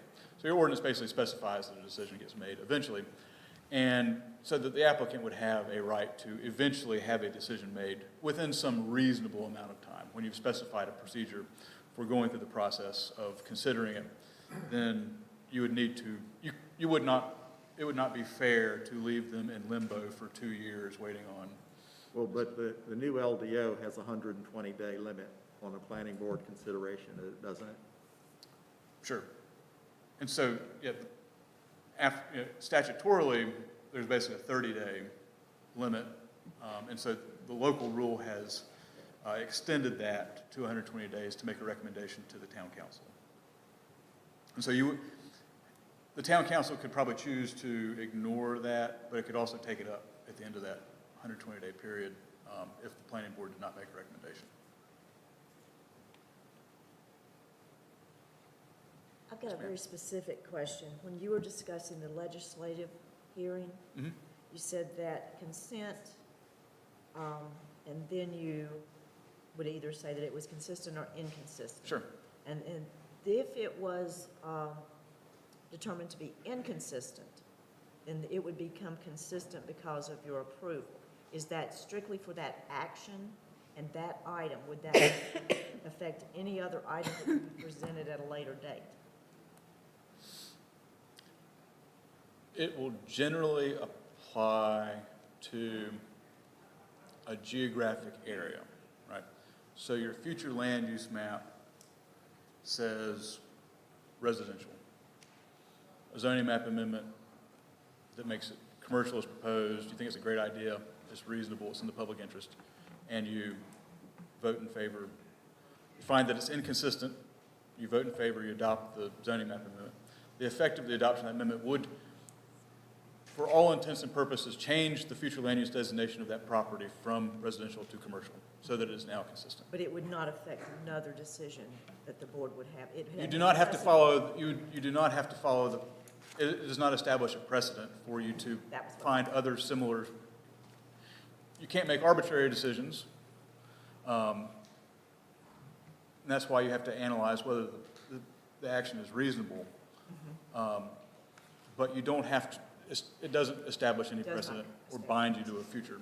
The same thing with quasi-judicial decisions. There's no binding of a future board to decide in the same manner. I have a question. When you were talking about public hearings, so I just had a curiosity about whether it's required to do it this way. I noticed that our public hearings, we have the applicant speak, then we have public comment, closed public comment, then the applicant is able to speak again and respond to the public comment, but the public is never again allowed to respond to the applicant. It seems very weighted in favor of the applicant. And so is that a requirement that we do it that way, or is that just how we've always done it? That's your local procedure. I'd say it's more typical than not. The board will often have a greater number of questions for the applicant, and perhaps give them, even though it's not a quasi-judicial matter, give them an opportunity to rebut or respond to things that were said by persons maybe opposed to what they're doing. You don't have to let them ever speak again, but you may not learn what you need to learn. The hazard in then opening it back up to everyone is that then it can just become an endless debate between the opposing parties, and whether the applicant should be part of the public hearing or public comment rather than a speaker on the item. they're probably more of a speaker on the item versus a member of the public coming to address the item based on notification in a newspaper. You know, they're in a little bit different position because they have more, they're there for a very specific reason and have prepared something to present to you, presumably. But you don't have to do it like that. You can, your rules can be modified in any way. There's no statutory requirement to how the hearing is conducted other than you, if your rules say you do it, then you have to do it. The council has to hold an actual public hearing.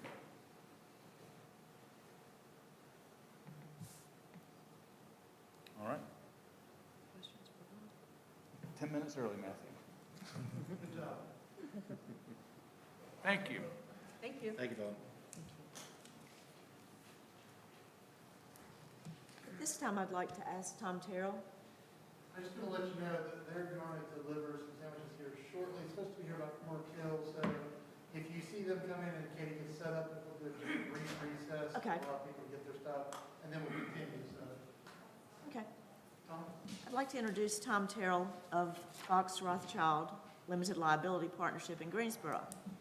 He has extensive experience representing clients from a wide range of industries and governmental entities. Tom has handled land use, zoning, environmental matters in more than 350 counties and municipalities throughout North Carolina and parts of Virginia, South Carolina, and Georgia. He has handled a variety of matters in state and federal trial courts and state appellate courts. He previously chaired the NC Bar Association drafting committee that modernized the state's land use and zoning statutes. Tom currently serves as the town's land use attorney, and the council and I are very happy to have him on board. Tom, would you like to present your findings for us? Always glad to be here with my favorite client. Madam Chair, if I could go off topic for a couple of things. First, it has been a long time since I've had the opportunity to stand in front of Judge Walker as an attorney, but I am so glad to have this opportunity again. He was one of the finest and most polite, dignified judges I had the opportunity to present to. Good to see you. You're very kind, Tom. And I can remember things that I might have done and said in your presence. When not. Well, we both have grayer hair since then, so we can forget. But the second is, I deal with professional town and county managers really more than I do with attorneys. I spent 2 hours yesterday with the county administrator up in Pennsylvania County, Virginia. And it's in that context that I say, and I don't want to embarrass Dave, I have never seen an interim come in to a town like this that was facing such a big issue and proactively and with such energy take on a topic like you have in front of you. I've been surprised. He has been a great guardian of this town's future. So thank you, Dave. It's been a pleasure working with you. Now, unlike Vaughn, who was looking at things from a big picture, I'm going to be a little bit more laser focused on the Johnson property and some decisions that lie ahead of you as a town. Now, the first is, and I'm speaking broadly in my experience as somebody who has close to 36 years experience in land use, zoning, and development. This is legacy property. It is uncommon that any town anywhere has a tract of land this large and this central and an opportunity to decide what it's going to be. You cannot afford to get this wrong.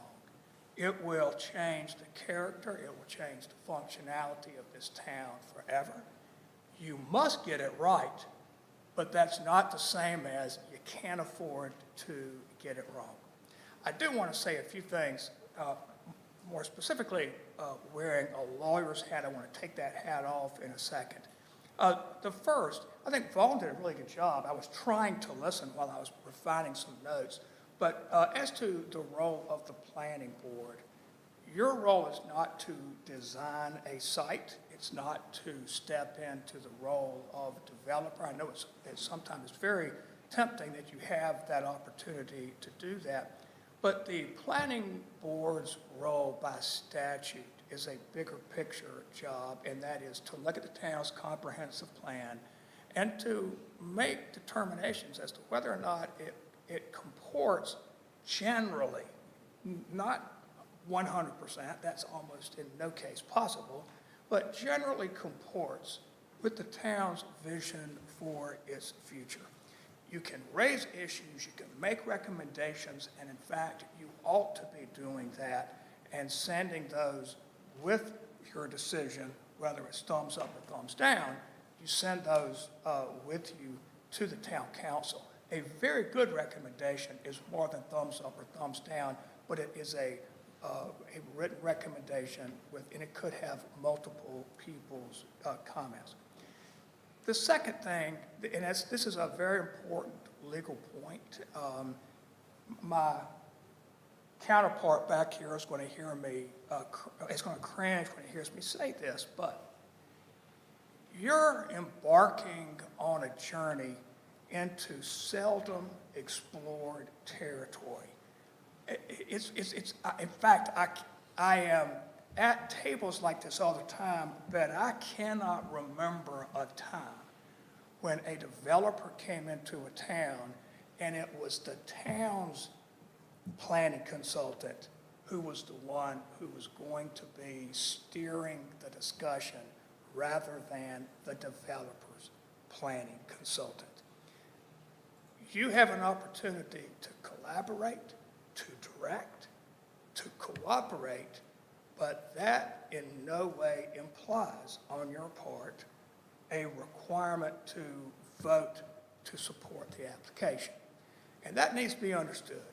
I would hope, though, that if this process works as it's intended, there will be an outcome at the end that is not just legally defensible, it's defensible as good planning, and it's defensible politically, and it's defensible in every respect that you have done this for your town.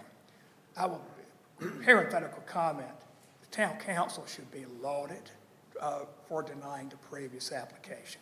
If you want my unfiltered comments about that application, I'll be glad to hang around here afterwards and give them. The next point, again, wearing a lawyer's hat, is that this is going to be a little bit of an unusual process in that if you approve what ultimately comes to you as I think it would be a planned unit development with a lot of texture. In fact, far more texture than is typical of what you ever see in a rezoning. It will be stitched together with something called a development agreement. I'll be working with Mr. Isaacson on this to negotiate those terms. We probably will begin the process well before it gets to the council, so it would be there, but it has to be voted on by the town council. Development agreements were made possible in 2005 by our legislature. They're not that common, but when you have a project like this, where you're looking for very clearly defined enforcement, and you're looking for very clearly defined terms of development, especially things that might typically be completely outside of the terms and conditions of a conditional zoning application. A development agreement gives you an opportunity to do it carefully, to do it cautiously, to do it deliberately, with both parties having input, so that it creates a working document that survives that first couple of years of development. Now, I want to talk about fair housing. This is a topic that makes a lot of people a little bit nervous, but fact is there's not much diversity in this room, and Jamestown itself lacks all the diversity that it could have. Like many of you, although I grew up in High Point, many of you grew up elsewhere, I grew up in a neighborhood that was deed restricted to white people.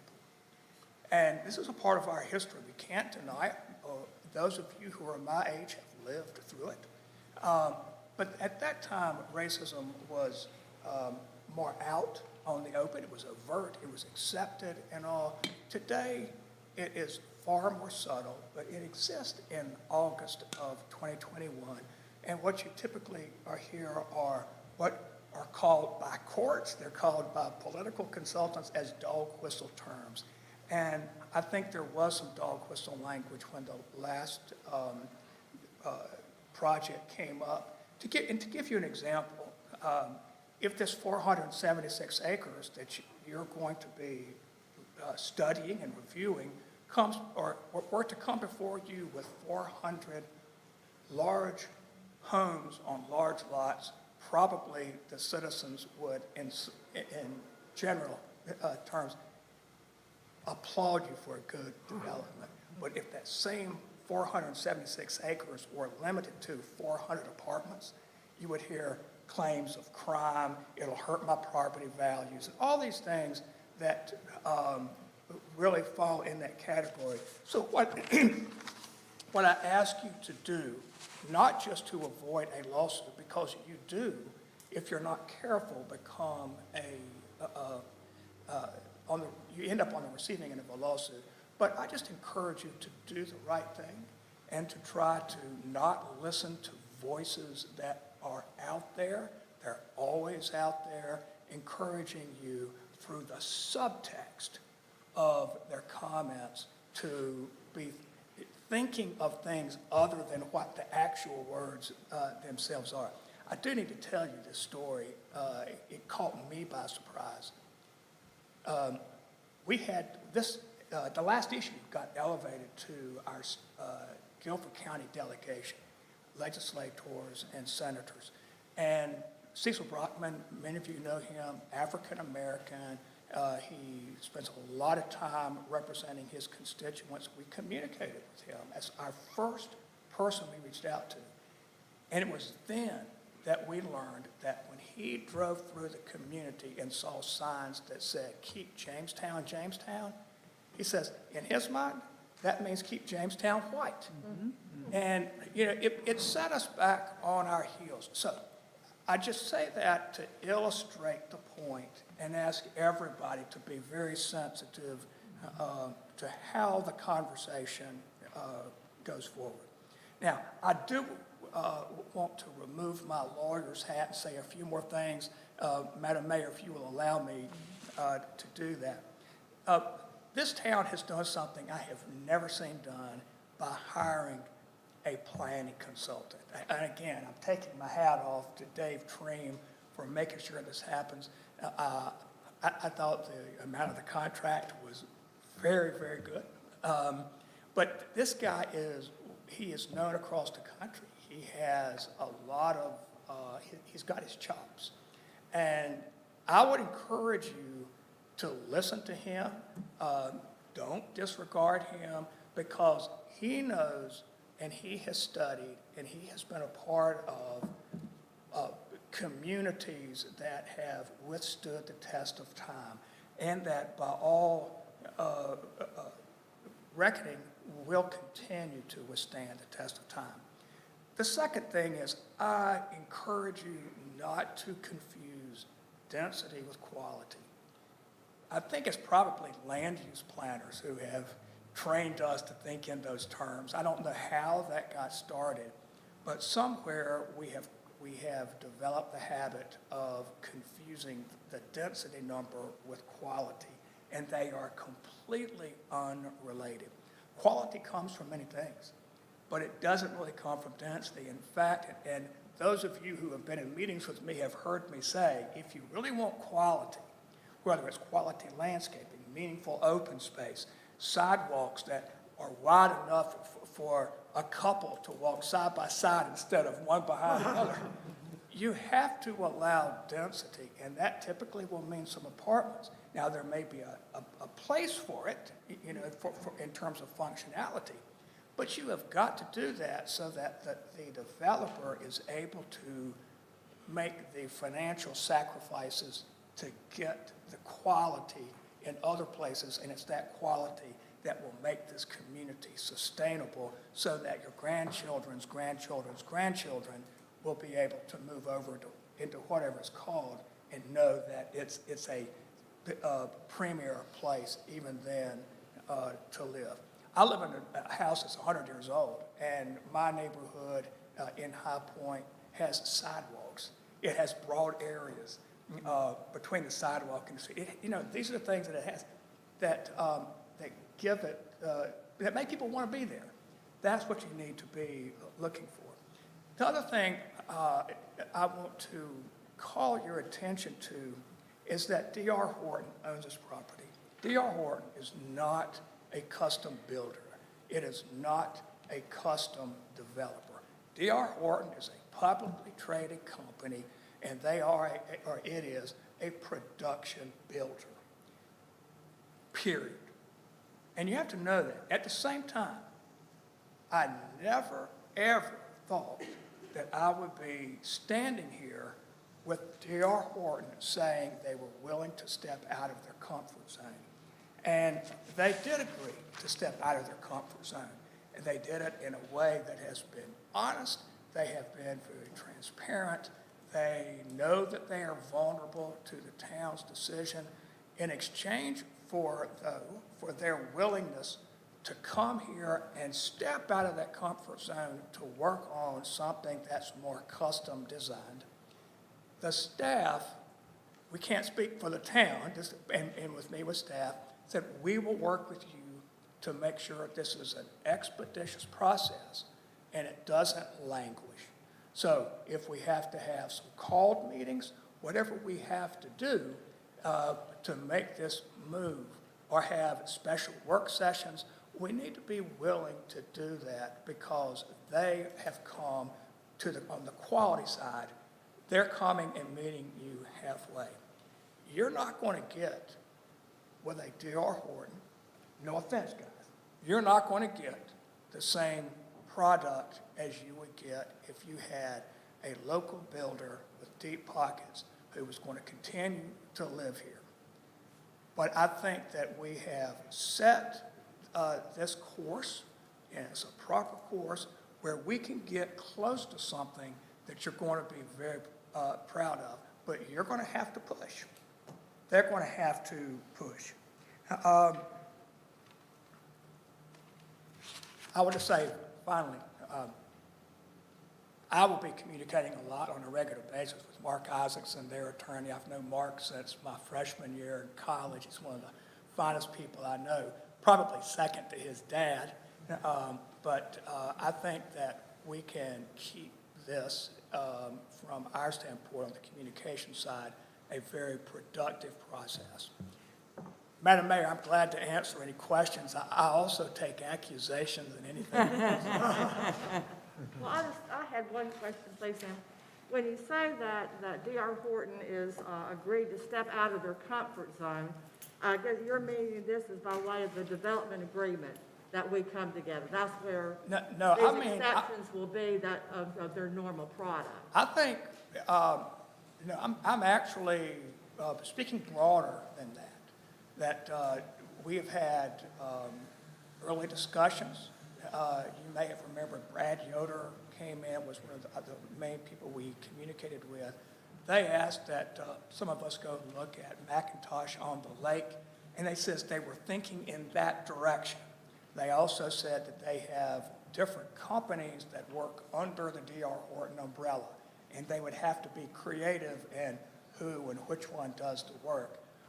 I think that we are looking at something that's much broader out of a comfort zone than a simple development agreement. Well, that's development pretty agreements are complex, simple. I think, from what I understand, yeah. Yeah, but we'll have to, this is a process where the town has to be respectful of who and what D.R. Horton is. But D.R. Horton has already said they're willing to do something different.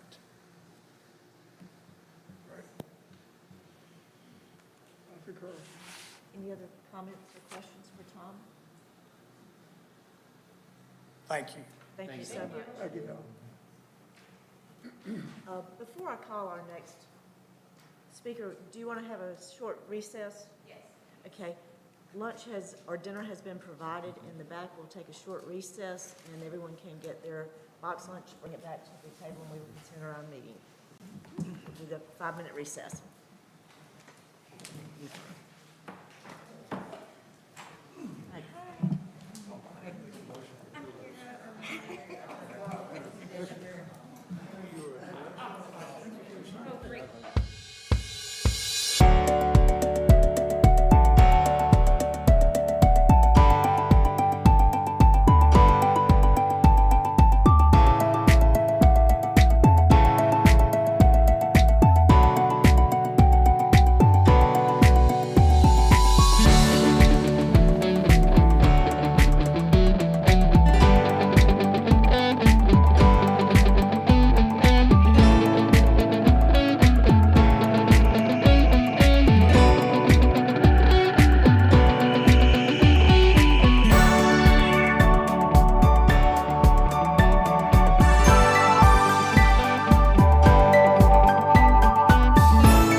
Okay, we're going to return to our session, and at this time, I'd like to welcome Seth Harry to the podium. Seth is the president and founder of Seth Harry and Associates, Architects and Planners. He has over 35 years of professional experience in architecture and community planning throughout the U.S., from Florida to Washington State and abroad. His experience includes the planning, design, and implementation of both small and large-scale community developments, urban and suburban mixed-use infill projects, transit-oriented developments, and works frequently with small municipalities and Main Street communities, as well as a number of regional planning agencies. He and his team have extensive experience with public outreach and engagement processes designed to facilitate and incorporate community input, and has worked in this capacity for both private and public sector clients in a wide variety of market and socioeconomic settings. He has worked throughout the Mid-Atlantic, including many projects in both North and South Carolina, including Asheville, Durham, Greensboro, Charleston, and the greater Charlotte area. Seth, we welcome you to the podium. Thank you for being with us today. Thank you very much. It's been a delightful day today touring your beautiful town, and had a delicious lunch in your charming and delightful downtown as well. So I'm looking very excited about working with the town in this process and the citizens, and put together a little, Matthew asked me to put together a little presentation, talk a little bit about what our normal process looks like and the basis on which we, that informs our work. It is a little bit of an unusual process for us as well, because we're typically working on one side of the table or the other. They're representing private developers and/or helping communities create a vision for their long-term future. And but even when we're doing that, we're always thinking about the other interested parties at the table and representing those interests as fairly and as objectively as we can. We usually start our processes with our workshops with sort of an introductory presentation that outlines some of the principles we typically do our work to. And these are based on traditional neighborhood development principles, the predominant pattern of community planning and development in the pre-war era, and talk about, provide some exhibits to help explain and understand the implications of community development patterns, different community development patterns, and the quality of the communities, resulting communities. You've already introduced me, so we'll skip through that. Seth, I'm sorry to interrupt you. Could someone raise his microphone? Yeah. Oh, sorry. I was going to say, thank you, Sarah. It's hard to hear. And with the lawnmower going. Yeah, with the lawnmower right there. Is that better? That's great. Thank you. I'm sorry. So again, most of the community development can be kind of broken down into two basic types. The pre-war, which is typically based on discrete, traditional towns, villages, and hamlets in an otherwise rural context. And post-war, in which a lot of that rural agricultural land was redeveloped into a more suburban, auto-centric model. And we talked about the implications of that.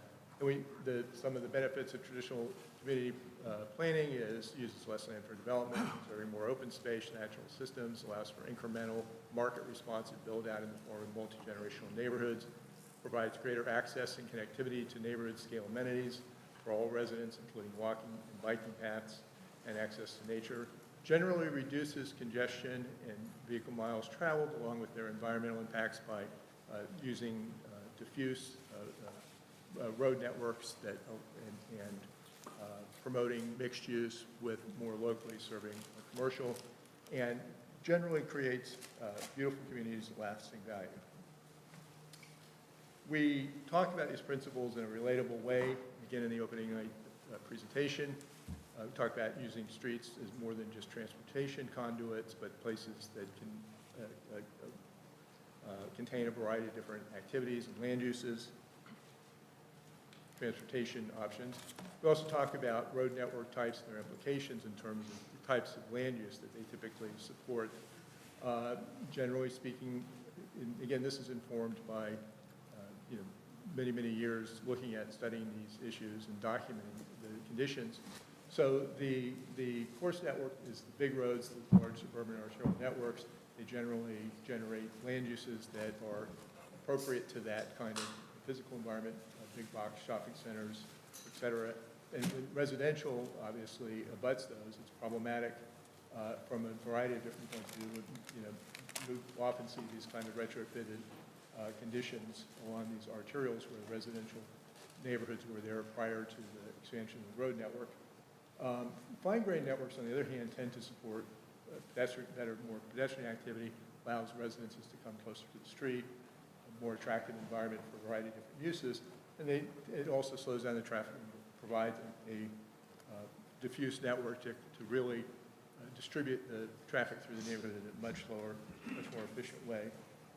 But we normally advocate for what we call a mixed network, where the smaller scale streets are within the neighborhood structure itself, and then there's larger scale streets for longer distance trips and supporting the kinds of commercial uses that typically like to locate along those nodes. This is some examples from some of our other projects where we talk about how the topography of the site and informs the layout and configuration of the neighborhoods. But the basic neighborhood structure is based on the notion of a 5-minute walk, quarter-mile radius. And so we begin to break the site down based on both the natural features of the site, but also this neighborhood structure, which has a very specific spatial component to it. And then neighborhoods themselves, we took one of those from the previous diagram and talked a little bit about how neighborhoods are not, homogeneous, but that they have a range of different, they have 3 different zones basically to support a range of different housing types and products. There's the neighborhood center, which tends to be where the neighborhood service amenities are, including things like daycares, neighborhood parks, and those types of things. Neighborhood general, which has the more general and the largest percentage of the neighborhood area and the house types that are most representative of the market. And then a neighborhood edge, where we often will put the larger lot house types so that we're getting a good distribution of product types based on what the market will support and the different needs of the residents and citizens living there. But the neighborhood structure, again, kind of defines the overall look and feel for the community. So this is some examples of what those different uses and building types would be based on that typical neighborhood structure. This is a project where, again, we're working on in Southern Maryland, where we came back and we revisited some of our initial assumptions based on a post-COVID market. We've added more outdoor space, gardens, and so forth and so on. But the idea being that this kind of approach, we build out incrementally in the form of a neighborhood structure, provides a great deal of flexibility in terms of being able to come back and revisit some of those earlier assumptions as the community is continuing to build out. These are some of the initial planning studies we did for the redesign of that particular neighborhood. The other thing is by building more compactly, you're able to create more unique open spaces, shared open spaces. And these are single-family cottage type houses. We refer to this as a cottage court. It's also sort of celebrating the topography of the site and the site, creating places for community gatherings and events. And by preserving more open space, we have a variety of different street conditions. In this particular case, this is an edge drive facing nature. Our neighborhood sort of commercial is often integrated in and worked around through the site features. And we often reference local communities, pre-war communities that are very successful and remain sustainable and popular in the community, in the area, the region. We're demonstrating the viability of the concept and the sustainability of it. Then the other thing that we often do is talk about how we create specific design standards and codes to make sure that the projects are implemented as designed and as represented, and including illustrating the different housing types that would be in the different neighborhood districts. And then we often work with Main Street communities that have their own existing downtown commercial corridor, and we always talk about how whatever commercial uses we might be proposing to put on the site would support the downtown and complement it and help support the town's overall competitiveness in the market in the region. So those are just some of the ideas or some of the issues and concepts and ideas that we present early on in the process to kind of help the community be more informed participants in the planning and design of their communities. And then the other thing that's very specific to our process is that we use a series of feedback loops where once we've had the opening night presentation, we usually solicit direct input from the community at that point in time for an initial, just kind of to get a sense of where the community is, what they're looking for, what their concerns are, what their aspirations are. And then the other thing that we do that's very important is we take that information and we draw plans that represent that, and we present that back to them at the next pinup. So this is a series of iterative sessions where we listen, we digest the information and the input that we've got, to go back to our desk, we draw that, and then we present those plans back to the community to see whether or not what we heard was what in fact they intended us to hear, and more importantly, it gives them something tangible that's evidence that their input has been recognized and documented. And then having that now in front of us gives us the ability to get more informed and productive input in the subsequent steps. So typically we try to get at least 3 feedback loops within the time frame of the workshop. And by moving through iteratively like that in increments, the community has the opportunity to see that input, manifest and expressed in those plans. And we don't just do plans, we do renderings, 3-dimensional renderings, models, street sections, a variety of different things that at a level of detail and resolution that gives them confidence that the plans that they're looking at actually has the specific detail characteristics and attributes that we're looking for. So these are some of the examples of some of the slides we talked about. The issue, the notion of walkability, and how street design, how the houses relate to the street, facilitate and enable that. The sidewalks and the street trees that Tom referenced earlier, and how it allows all residents, not just those who have driver's license, the ability to circulate throughout the neighborhood, the young and the old, as part of the community.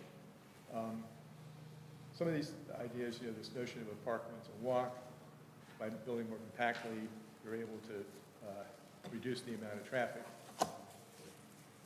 and distance and the amount of parking that are needed in your commercial areas, and again, the notion of complete streets. The housing choice, multi-generational, amenity-rich neighborhoods. So again, some of the benefits of this particular approach to planning and design. Neighborhood scale, parks and amenities. Full range of daily needs and activities proximate to or within the community itself. And talking again about connectivity and street types, and the notion of how the network affects the character and scale of the streets. These are some examples of some of the deliverables from some of our planning workshops. And again, these are in-process drawings, just kind of showing the level of detail and resolution. So we're talking about specific issues of placemaking and product type. Some of these quality of some of the in-process renderings, and some of the options, alternative studies we'll do on specific component pieces. Like, for instance, in this case, it was a town center component for a project, and sort of showing the different options that were presented to the community for feedback and input. And then in the final pinup, we get very high-quality images, plans, renderings, and so forth, so that by the end of the process, the community has a very clear confirmation that their voices had been heard and incorporated into the plan, and not just as a general schematic diagram, but in terms of a very, very specific detailed representation of what they would like to see built. And some more examples which you saw previously. This is just a very quick representation of the project we did down in Baton Rouge a couple years ago. These were some very quick renderings from the workshop itself, and that progressed to a much more highly developed digital rendering, and then those are the final houses in the built community. And then the last thing is design standards, which we talked about, a little bit to essentially codify some of these elements and make sure that they are documented in a way that allows the community to continue to ensure that the community will continue to build out based on these principles, ideas, and standards.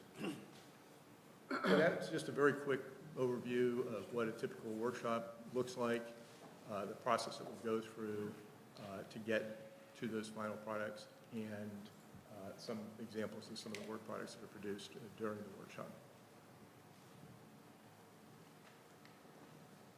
Any questions or comments? Well, I guess I Yes. just had a question on the public process, the workshop process, which you went over, but I apologize, I was having trouble hearing too, even after the mic. Oh, I'm sorry. How would that, I guess that would take place here in the Civic Center. I guess how are you going to get the word out to the public? Just how would that process, I guess it'd be over a week probably or something? Right now, we've scheduled a five-day process, which usually gives us enough time for those three feedback loops. And it's short enough that people can wrap their arms around it and work it into their schedule, but long enough to give us that time to get meaningful input and to get the feedback back from the community, and produce the work products to give the feedback that we need to continue to refine the plan.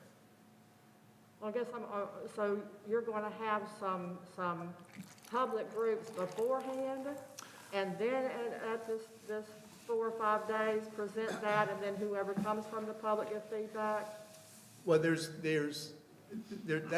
what you saw was the basic structure. We will often do, different variations on that, depending again on the nature of the community, and if there's very specific key stakeholder groups that we need to engage with, we can do that ahead of time. In this particular case, this is a little bit more like a visioning process where we're really soliciting input from the general community. Yeah. And we found that this particular type of workshop is very effective. It does two things, because it happens in a very open and transparent way. Two things. One is that we were able to kind of move to either a general consensus fairly quickly, because everybody sees what the input of their fellow residents is, and whereas there is some division within that consensus, it also gives us the ability to mediate that through the design process. Yeah. So I guess it would be up to the town to advertise that. I guess that's what I'm trying to figure out, how that's going to be advertised and the word get out to the public. That is correct. This is scheduled for September the 14th through the 18th. And that's when the process is. We are now in mid-August, and so we are going to be advertising and inviting the public to come in.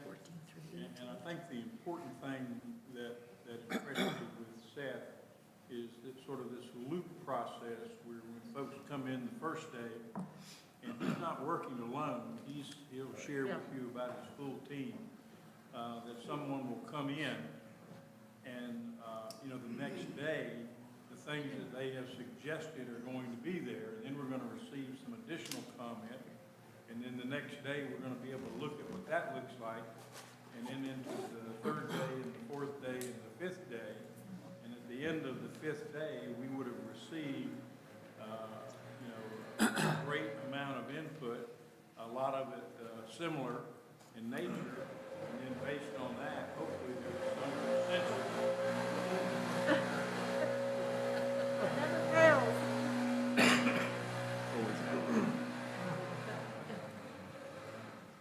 I actually had that scheduled. Yeah. Just wait a minute, there's other things, but anyway, we, at the end of that process, hopefully if there is a consensus, then, we will be able to move forward with some confidence. And I do think the most important part of this process is, the public, where we hear from the public, and, then we're able to come up with, if you will, a design or a general overview of what it is that we're trying to accomplish. And I think that's going to make it easier for the planning board, and I think it's going to make it easier. Nothing will be easy, but it'll be easier for the town council. And the one thing is the role that he is going to be performing is to be an advocate for the town and the planning board and the citizens during this process. So we will have an opportunity to influence, the design, and then, we'll have, as Tom mentioned, those things will lead to a development agreement, and we can ensure that the things that we've talked about, will be implemented. And that's why we thought it beneficial to have someone like Seth to come in and be the advocate for us, to help us through this process, because we don't get to do this but once every several hundred years. And like I say, we want to get this right and do it well. And so this is our advocate along with Tom. We have resources to work with, and certainly we're going to work with, you see a lot of folks in the back you've never seen before. This is the whole DR Horton team, and Well, that's what I was getting at too, then this final version, this vision or concept would then be given to DR Horton for them to then give their feedback on and begin the development agreement, specific specifications. DR Horton will be at every one of these meetings, I'm sure. Yeah. Listening, and then they're gonna, once they receive that input, they're going to put together their part of it, and then at some point we'll come back and meet the general design guidelines of our plan that will be approved and will come to the council. And it'll be the council that will take these elements and with Tom's help and Mr. Isaacson's help, we'll have a development agreement and we'll move forward. Seth, if I may, in your experience, what's the most productive way for us to get the community involved as far as how we advertise, based on your experience? How do we get a good representation from the public to be involved? Well, again, there's a variety of different ways to do it, but we usually do go through, community groups, key stakeholder groups, neighborhood HOAs, whatever allows us to get the word out as broadly as possible. And the intention, obviously, is to get as broader representation of the community as a whole. And so the more people that we have from the community as a whole, generally speaking, the more balanced and representative their participation is. The other thing that's, because as we're moving through this process, we're making refinements to the plan at each one of these, public pinups, the community gets to see their input manifest directly in the plan. So that usually by the time we get to the end of the week, in fact, it's almost anticlimactic because they already know what's in the plan because it's all of the input that they provided to us, and then we simply documented it and translated it and put it into a form that gave them the ability to both understand it and confirm that it represents what they were asking for, what their vision is. But mostly it's the benefit of it is again, you have a very articulate, well-documented representation of what the community's aspirations are and input is. And then they can use that as the basis for facilitating their conversations with the property owner or the developer, what have you. Right, I understand that. I guess I'm looking at the nuts and bolts. What's the most productive way of getting this? We're down to about a month and a half of getting folks invited to it. Are we looking at media? Should we do? Well, what- advertising, on notifications on town's website, mailers, there's a variety of different mechanisms by which the word can get out there, be put out there. So if I'm hearing you right, I mean, it's gonna be mutual effort between you and the town for us to get this message out. Yes, usually, that is correct. Usually, Sorry, I didn't mean to cut you off. But are the sessions, starting the 14th, are they day-long? Are they gonna be a couple of hours, or how's that gonna be? well, we'll be working throughout the day, and typically, we're in the studio working 10 to 12 hours a day. The sessions themselves, or the pinup sessions, are usually a couple of hours, and it's long enough to give the community opportunity to review the work that had been done and to give us the additional input for the next feedback loop. The reason I asked was just my concern is that we have a large working contingent in this community, and I want to make sure that the folks that would want to contribute have the flexibility without necessarily being in a position to have to decide, do I go to work or do I do Right. this type of thing? And the pinups are always typically in the evening, after work hours, at a convenient time. And right now, we're kind of in an unusual situation with the pandemic, that we've done all virtual meetings. And by the way, my team, I'm going to have 5 additional team members. They've all, like myself, have decades of experience doing these types of workshops. And they represent, most of the disciplines that you would normally bring in for this scale of development. So the team will be here working on site, throughout the day. And normally we would try to schedule, I said, the opening night presentation where we do our initial solicitation for input. Then we try to come back the very next night with a couple of different plan options representing different versions of how we interpreted their input. And then we start to break into more of the detailed aspects of the plan. And about two more nights after that, we'll schedule another meeting. The other thing we can do too, which we've done, particularly on the shorter workshops, is we may have an open house, open studio during the day on one of the days where people can come in, the team's at work, and they can look over our shoulder and ask specific questions. And that's usually, again, we have somebody to kind of facilitate that as well. To piggyback on that, so if I'm understanding what you and Dave said a moment ago, so there'll be a visual representation from each session at the end of that session? That's correct. And typically multiple exhibits talking about different facets of the plan. Will we be able to take those from each day's workshop? Can we take those and post them publicly and get them like on our website or possibly? Absolutely. And in fact, we're in discussions right now with my team and trying to figure out exactly how best to do that. Normally, in the past, we've typically done either an all in-person event or more recently an all virtual event. And so now we're looking at sort of kind of doing a hybrid that has both an in-person component and a virtual component. Both because we recognize that not everybody who would like to participate may be comfortable doing so on an in-person basis, so that gives them that opportunity. It's also a good way to allow people who have schedule conflicts or just for whatever reason aren't able to attend to still participate. So, quick question to that. I'm really sorry, y'all. Just this Oh, off my head at once. Okay.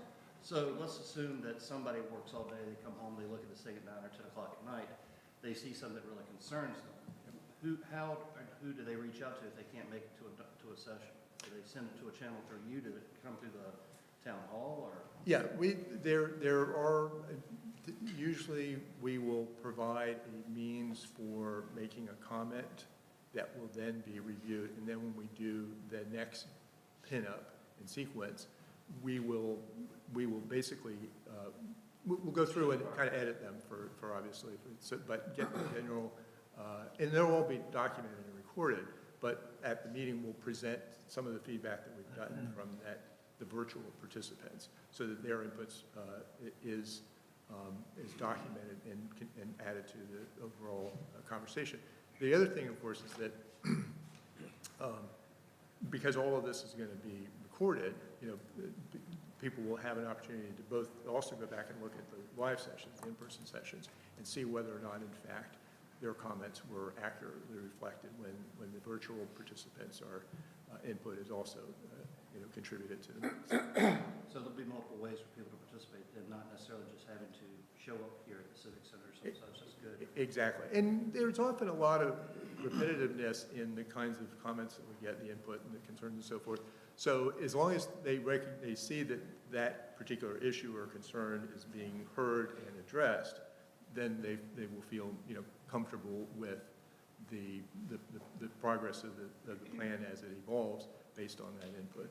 That's cool. As a visual artist personally, I need pictures, so I mean, like, Yes. anything like that's always a plus. And that's one of the things that when we started doing this now about 30 years ago, that was kind of revolutionary about it, because up until that time, people were, you know, most of this was just described in words. And at best, you might have gotten a bubble diagram or something like that. And so you would think, oh, I know exactly what they're going to build. That's exactly what I want to see. And then the community gets built, and they go, well, that's not exactly what I was thinking. Right. So this gives us the ability to speak for the community by taking their ideas and putting them in black and white or color, as the case may be, and saying, you know, this is what we heard. Is this what you meant? And if it is, then we can move forward. You know, this now becomes the basis that we move forward to the next iteration. Excellent. Thank you, sir. Sorry. Yes. Is there a limit on the number of participants, formal participants from the community? And then how do you, I'm not sure how to ask this. How do you know that someone you select as a participant actually has the ear of the place they're representing? Well, it's a great Because question. you have a lot of people that'll come back and say, that's not what I mean. Right. So how do you do that?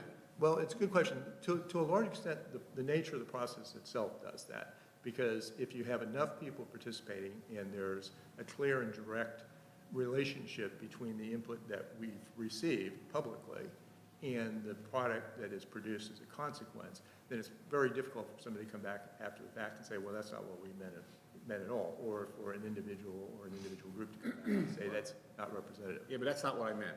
You know, you have someone that's, you said you go to the HOAs or whatever the case may be, and maybe they put it out to their community and say, okay, we need someone from here who's gonna represent us. Right. But you always have that oddball in the community that says, nah, that's not what I wanted. Yeah, his name is Dennis. He's someone different. So that's why my first question was, do you limit the number of people who participate formally? Yes or Oh, no, normally we don't in a pre-pandemic setting. You know, we always try to have the presentations in an event space that can accommodate the anticipated. Any number of people. Any number of people. Now, but again, in this particular case, I think we're in a different situation, and we've got to figure out how to provide that opportunity, but in a more, probably a more intimate and socially, appropriately spaced environment. So the most, our experience has been that, for instance, the HOA question, we reach out to HOAs to let them know what we're going to be doing, and so that they can send a contingent if they want, or individuals from within the community, having been informed that there's a process about to take place, can come on their own. So whether they're representing that community specifically or themselves, they're still there, adding to the conversation.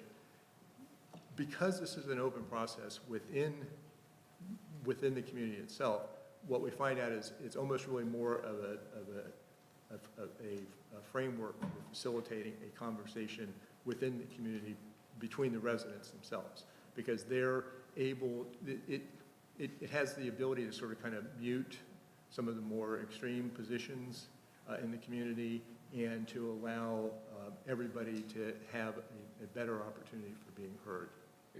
The only reason I ask is because you're planning this for a 5-day period. Yeah. That to me sounds extremely aggressive for something that's basically 476 acres of woods. Right. And you're gonna develop a plan that everyone's gonna be satisfied with. Yeah. I'll tell you, wow, you're good. Well, I will say, you're absolutely right. It is aggressive for a lot of reasons. We have designed projects that size and that time frame that have gotten built, literally as more or less as designed. But it's also a process for community participation and building a level of comfort and buy-in that what is being proposed is truly representative of the interest of the community as a whole, again, in general.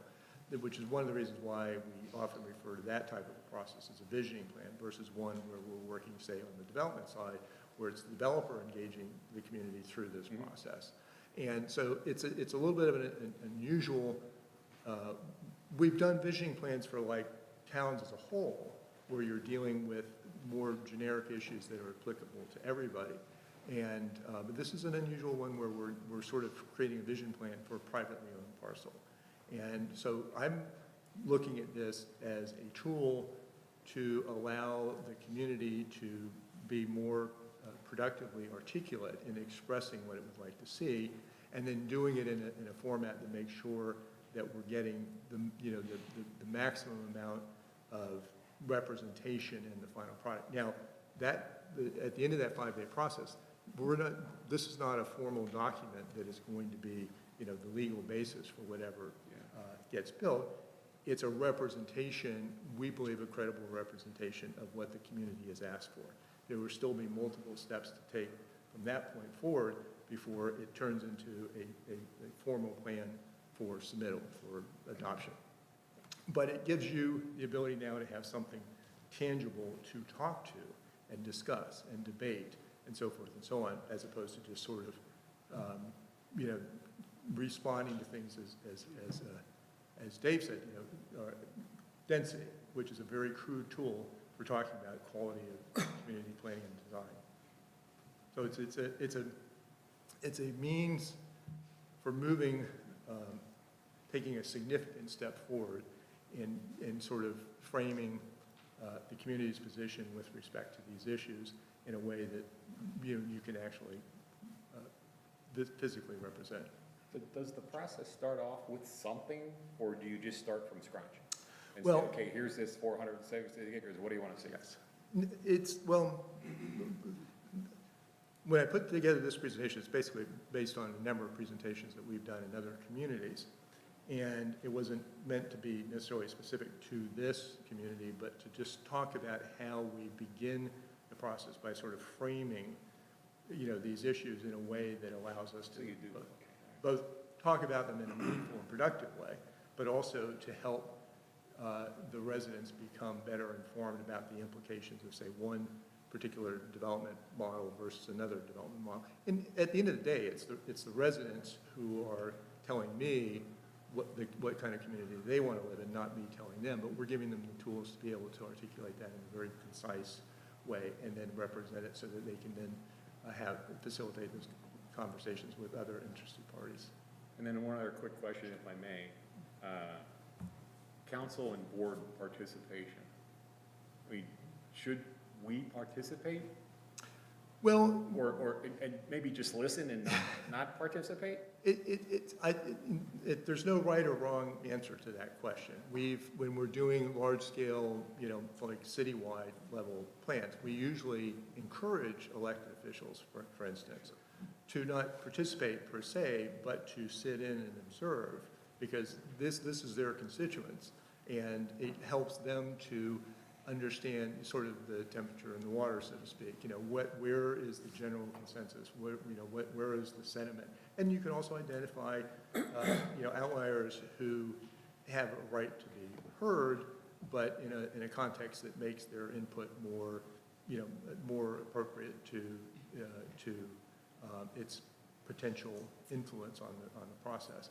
And we always, the other thing too is, which is hard to really appreciate until you've been through this, but we use design essentially as a negotiating tool. It's a way of mediating things that seem unresolvable at the face of it, but once you draw it and people see that there's a way to, sort of accommodate a much broader range of concerns and preferences within this broader framework, a lot of those issues go away as a point of contention, for instance. Seth, on your website, you have some other, for vision planning and such, you've got visual representations of some of the stuff y'all have done there. Yes. And I was just going to suggest to everybody, if you want to get some ideas, not necessarily that that's what's going to happen here, but at least see the shape they've taken in the past and some things, it's there. So, I mean, that's another opportunity if you want to look at it. And I would say that normally, we have sort of we make it clear that most of our planning work is done based on these traditional town planning principles, but we recognize that there are, different market preferences both from an architectural and house point of view, but also from a community type point of view. And so the question then becomes, how do you incorporate all of those things into one, say, 500-acre project?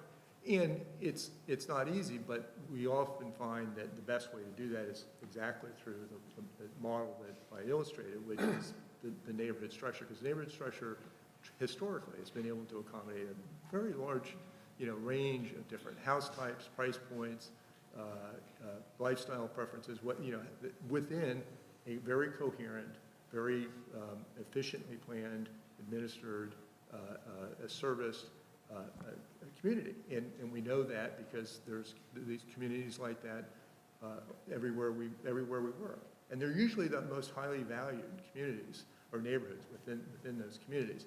So we rely on that kind of precedent very much in terms of our, how we engage with the community. I got a great tour of wonderful neighborhoods here earlier today, and there's a lot of things that I saw that would certainly, I think, fit right into that template very, very well and very easily.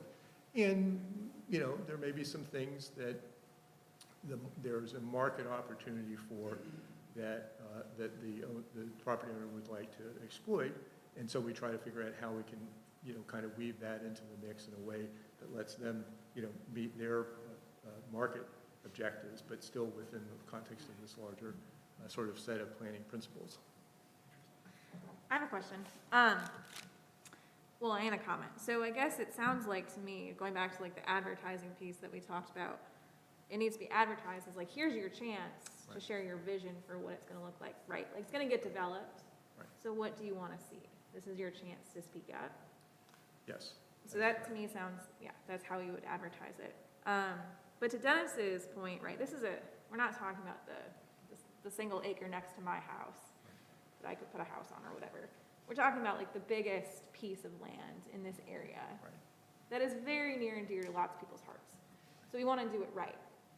So is there, if you have the first couple of feedback loops and we don't feel like the participation is great, is there the possibility of extending it beyond those 5 days, right? It's not a set in stone. It's going to be just the September 14th through 18th.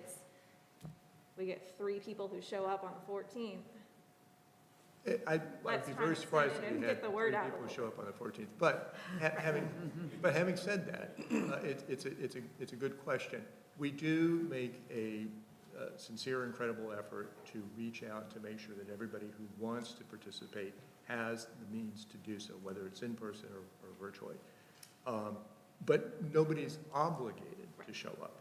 So generally speaking, we tend to get the people who are most passionate, either in a positive way or in a negative way, and getting all those people in the same room and giving them the opportunity to fully express what their respective positions are allows the community to sort of kind of, well, first of all, we often find that there's a lot more commonality and consensus just going in, but nobody's ever talked to each other in a way that allows them to see that. So this process kind of gives them the ability to see that there is a lot more consensus already in the community, probably in terms of what they're looking for, than they realize. Then the other thing is we always work in levels of resolution. So the very first night, it's big picture, fairly, but we talk, we show examples of how these principles are typically applied, and then we say this is how we're going to move through this process, so that you can see those principles applied on this specific piece of land in your specific community. So we work from that big scale, large scale, fairly coarse grain down to the higher and higher level of detail. So there's a purpose for that, but not just because we don't want to have to go back in the process. We try to get the big things nailed down early on and then start to show how these other elements of this approach to planning and design are manifest at literally the level of the neighborhood, the level of the street, the level of the individual parcel. But if we run out of time, for instance, or we feel like we need to continue to work through some of those issues, it usually will be far enough down in that incremental level of resolution that you're not going back and revisiting the whole plan. You're just tweaking it as you go. And there will be lots of opportunities to do that and potentially even solicit additional input without having to go back and start the whole process all over again. And so but it's a great question, yes. For your initial design, did you come up with this from minimum requirements from either the town of Jamestown or from the builder? Or, where do you get your starting point? Well, when I say we, I mean me and my team. I'm not speaking obviously on behalf of the property owner, but it's a combination of things. It's these traditional principles, again, town planning principles, which will begin that and the site itself usually create, together drives the basic structure and format of the plan, which you saw, for instance, on the example in Southern Maryland. But the other thing is that we track, market trends and housing preference trends and all of those things, both individually and as a group. And so we go in with a reasonably good understanding of where we think the market is heading, where that sweet spot is, if you will, or the fattest, part of the bandwidth for this location, this market, this clientele.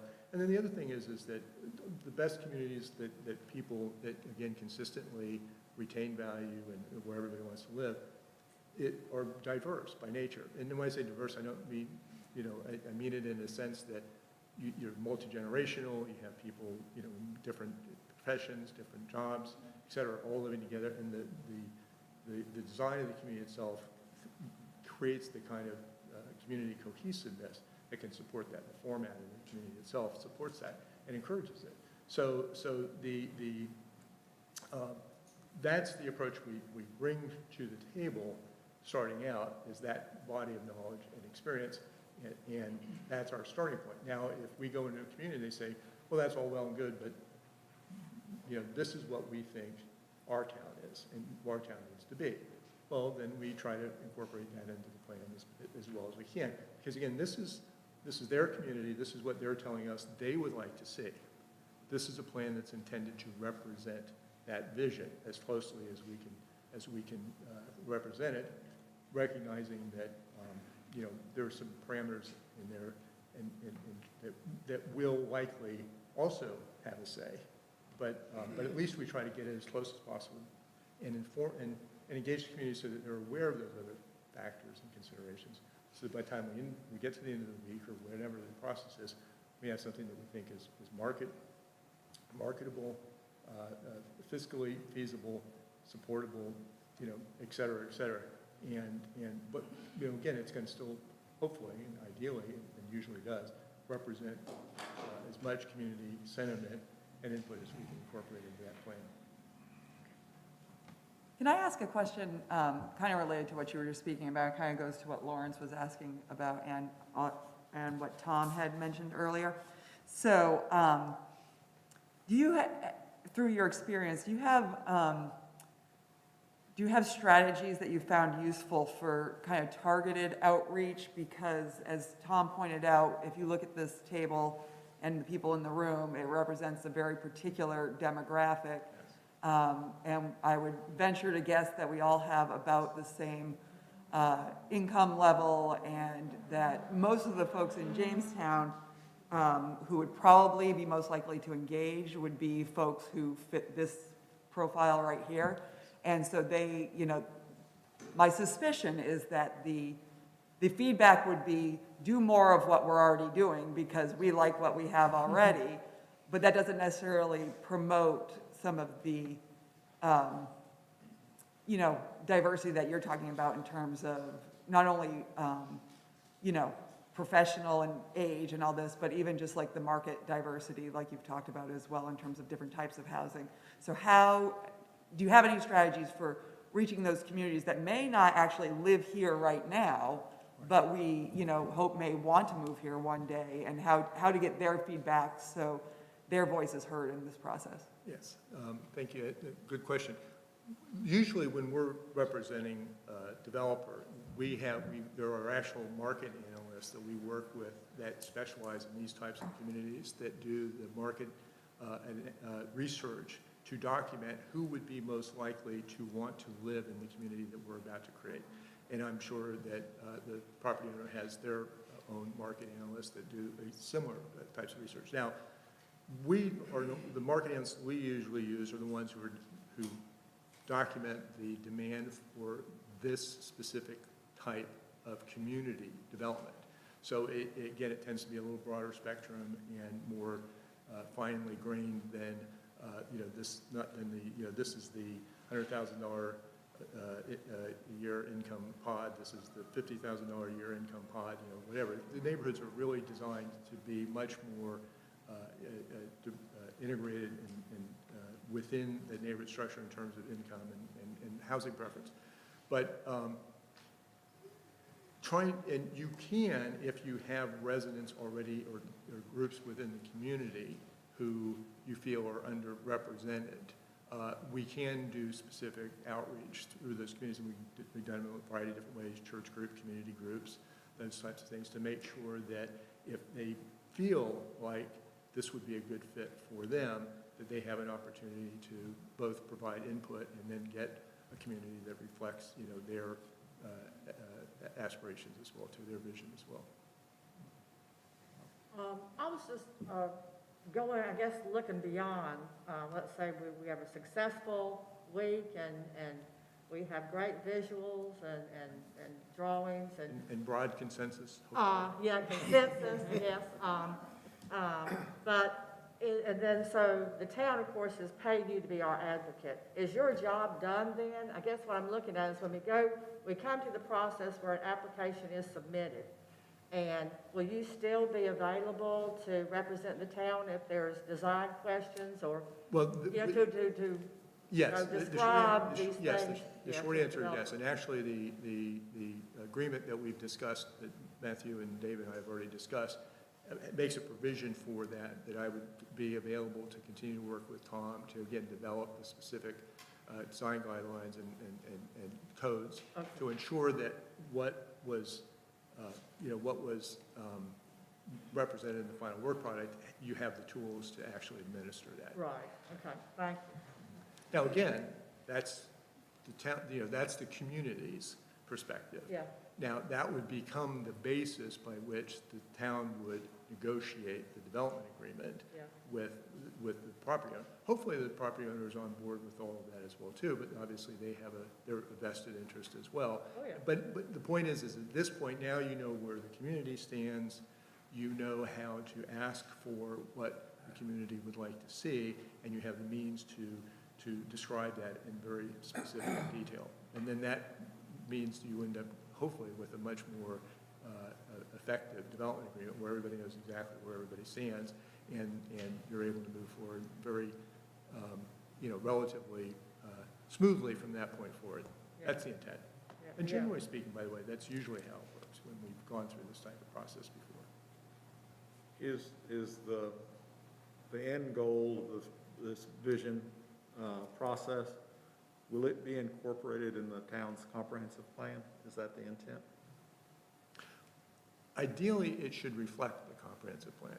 And if you have the right policy language in the comprehensive plan, then the proposed development plan should reflect that.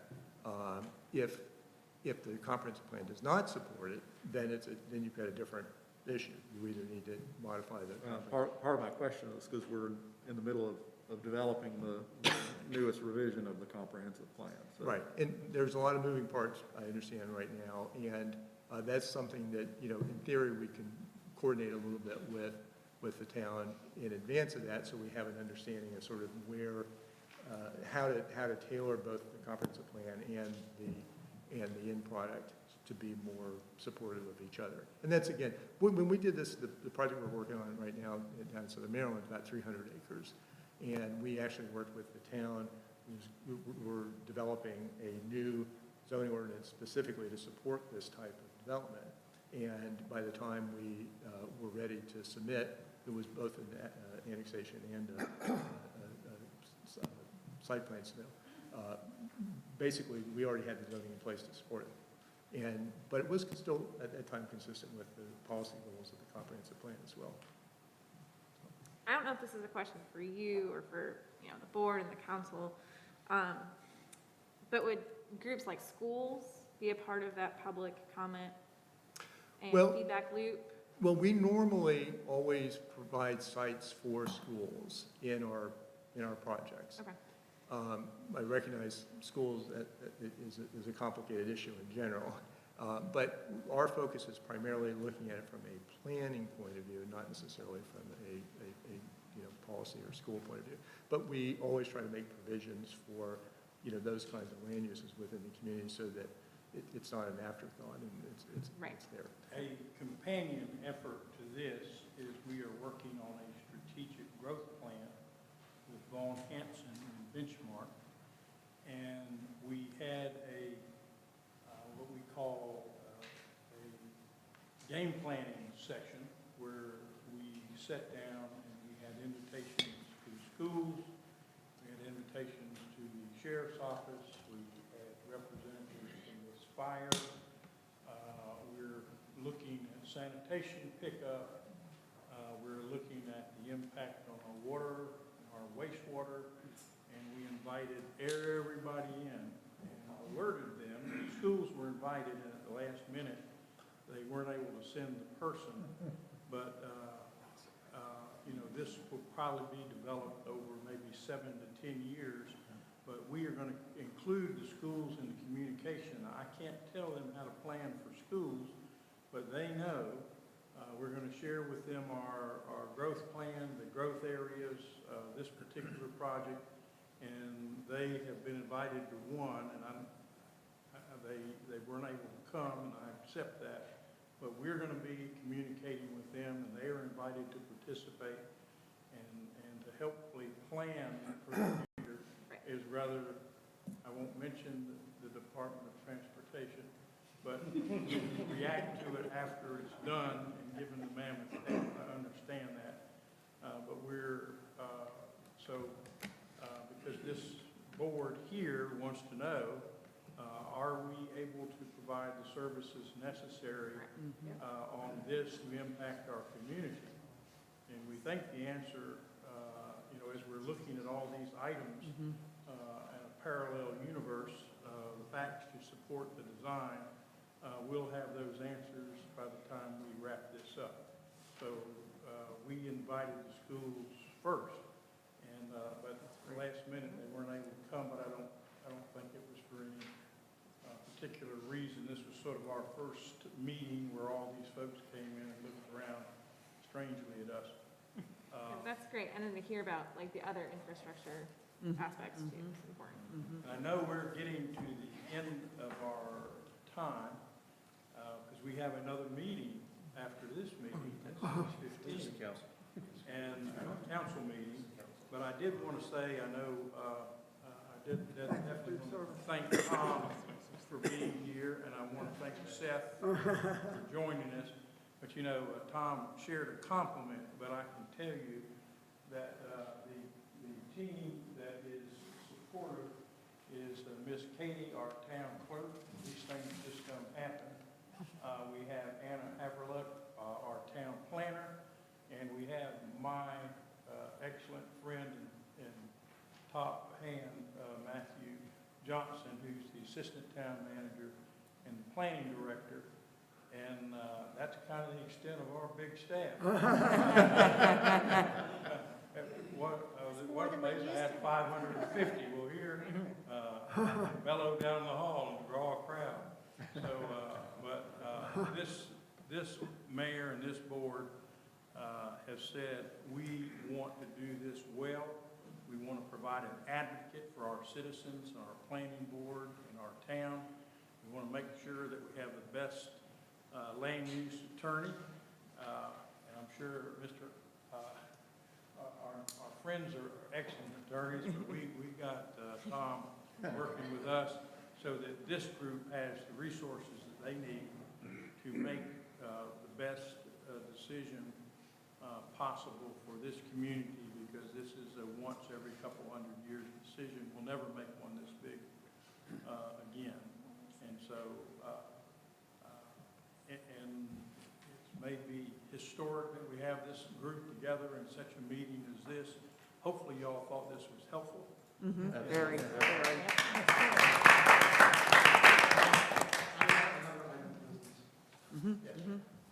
Thank you, Seth. Thank you. Thank you. So much. Thank you, Seth. I've got one item of business. This is for the planning board only, and by that I mean our planning board regular members and our ETJ members, not our alternates to vote. I do need to request that the planning board move their September meeting date to September the 20th. It's the following Monday at 6 p.m. Madam Chair. Yeah, can everyone look at your schedules real quick and make sure September the 20th at 6 p.m. will work? And if it does, we need a motion. Does not for Dennis? Nope. Good? Works for me. No? Yeah, how many do we need to have? We need 5. Available, we need 5, so 1, 2, 3, 4, 5, 6. Okay, we're good. So can I have a motion to move the meeting to September 20th at 6 p.m.? Who had made the motion? I'm sorry, I cannot remember your name. You're brand new to me. Donald Dale, motion. Dawn. I'll second. And Karen. And Kara seconded it. Okay, all those in favor, say aye. Aye. Anyone opposed, say nay. Okay. Thank you. Thank you. Tom, Vaughn, did you have anything you'd like to add before I ask for an adjournment? I could add 1,000 things. Okay. It's time to call a meeting. Thank you. Council, do I have a motion to adjourn? Motion to adjourn. Second. All in favor? Aye. Opposed? Thank you. And, yep, and now the planning board needs to adjourn. Can I have a motion to adjourn the planning board meeting? So moved. Thank you, Russ. Can I have a second? Second. 2 seconds. We'll go with Robert this time.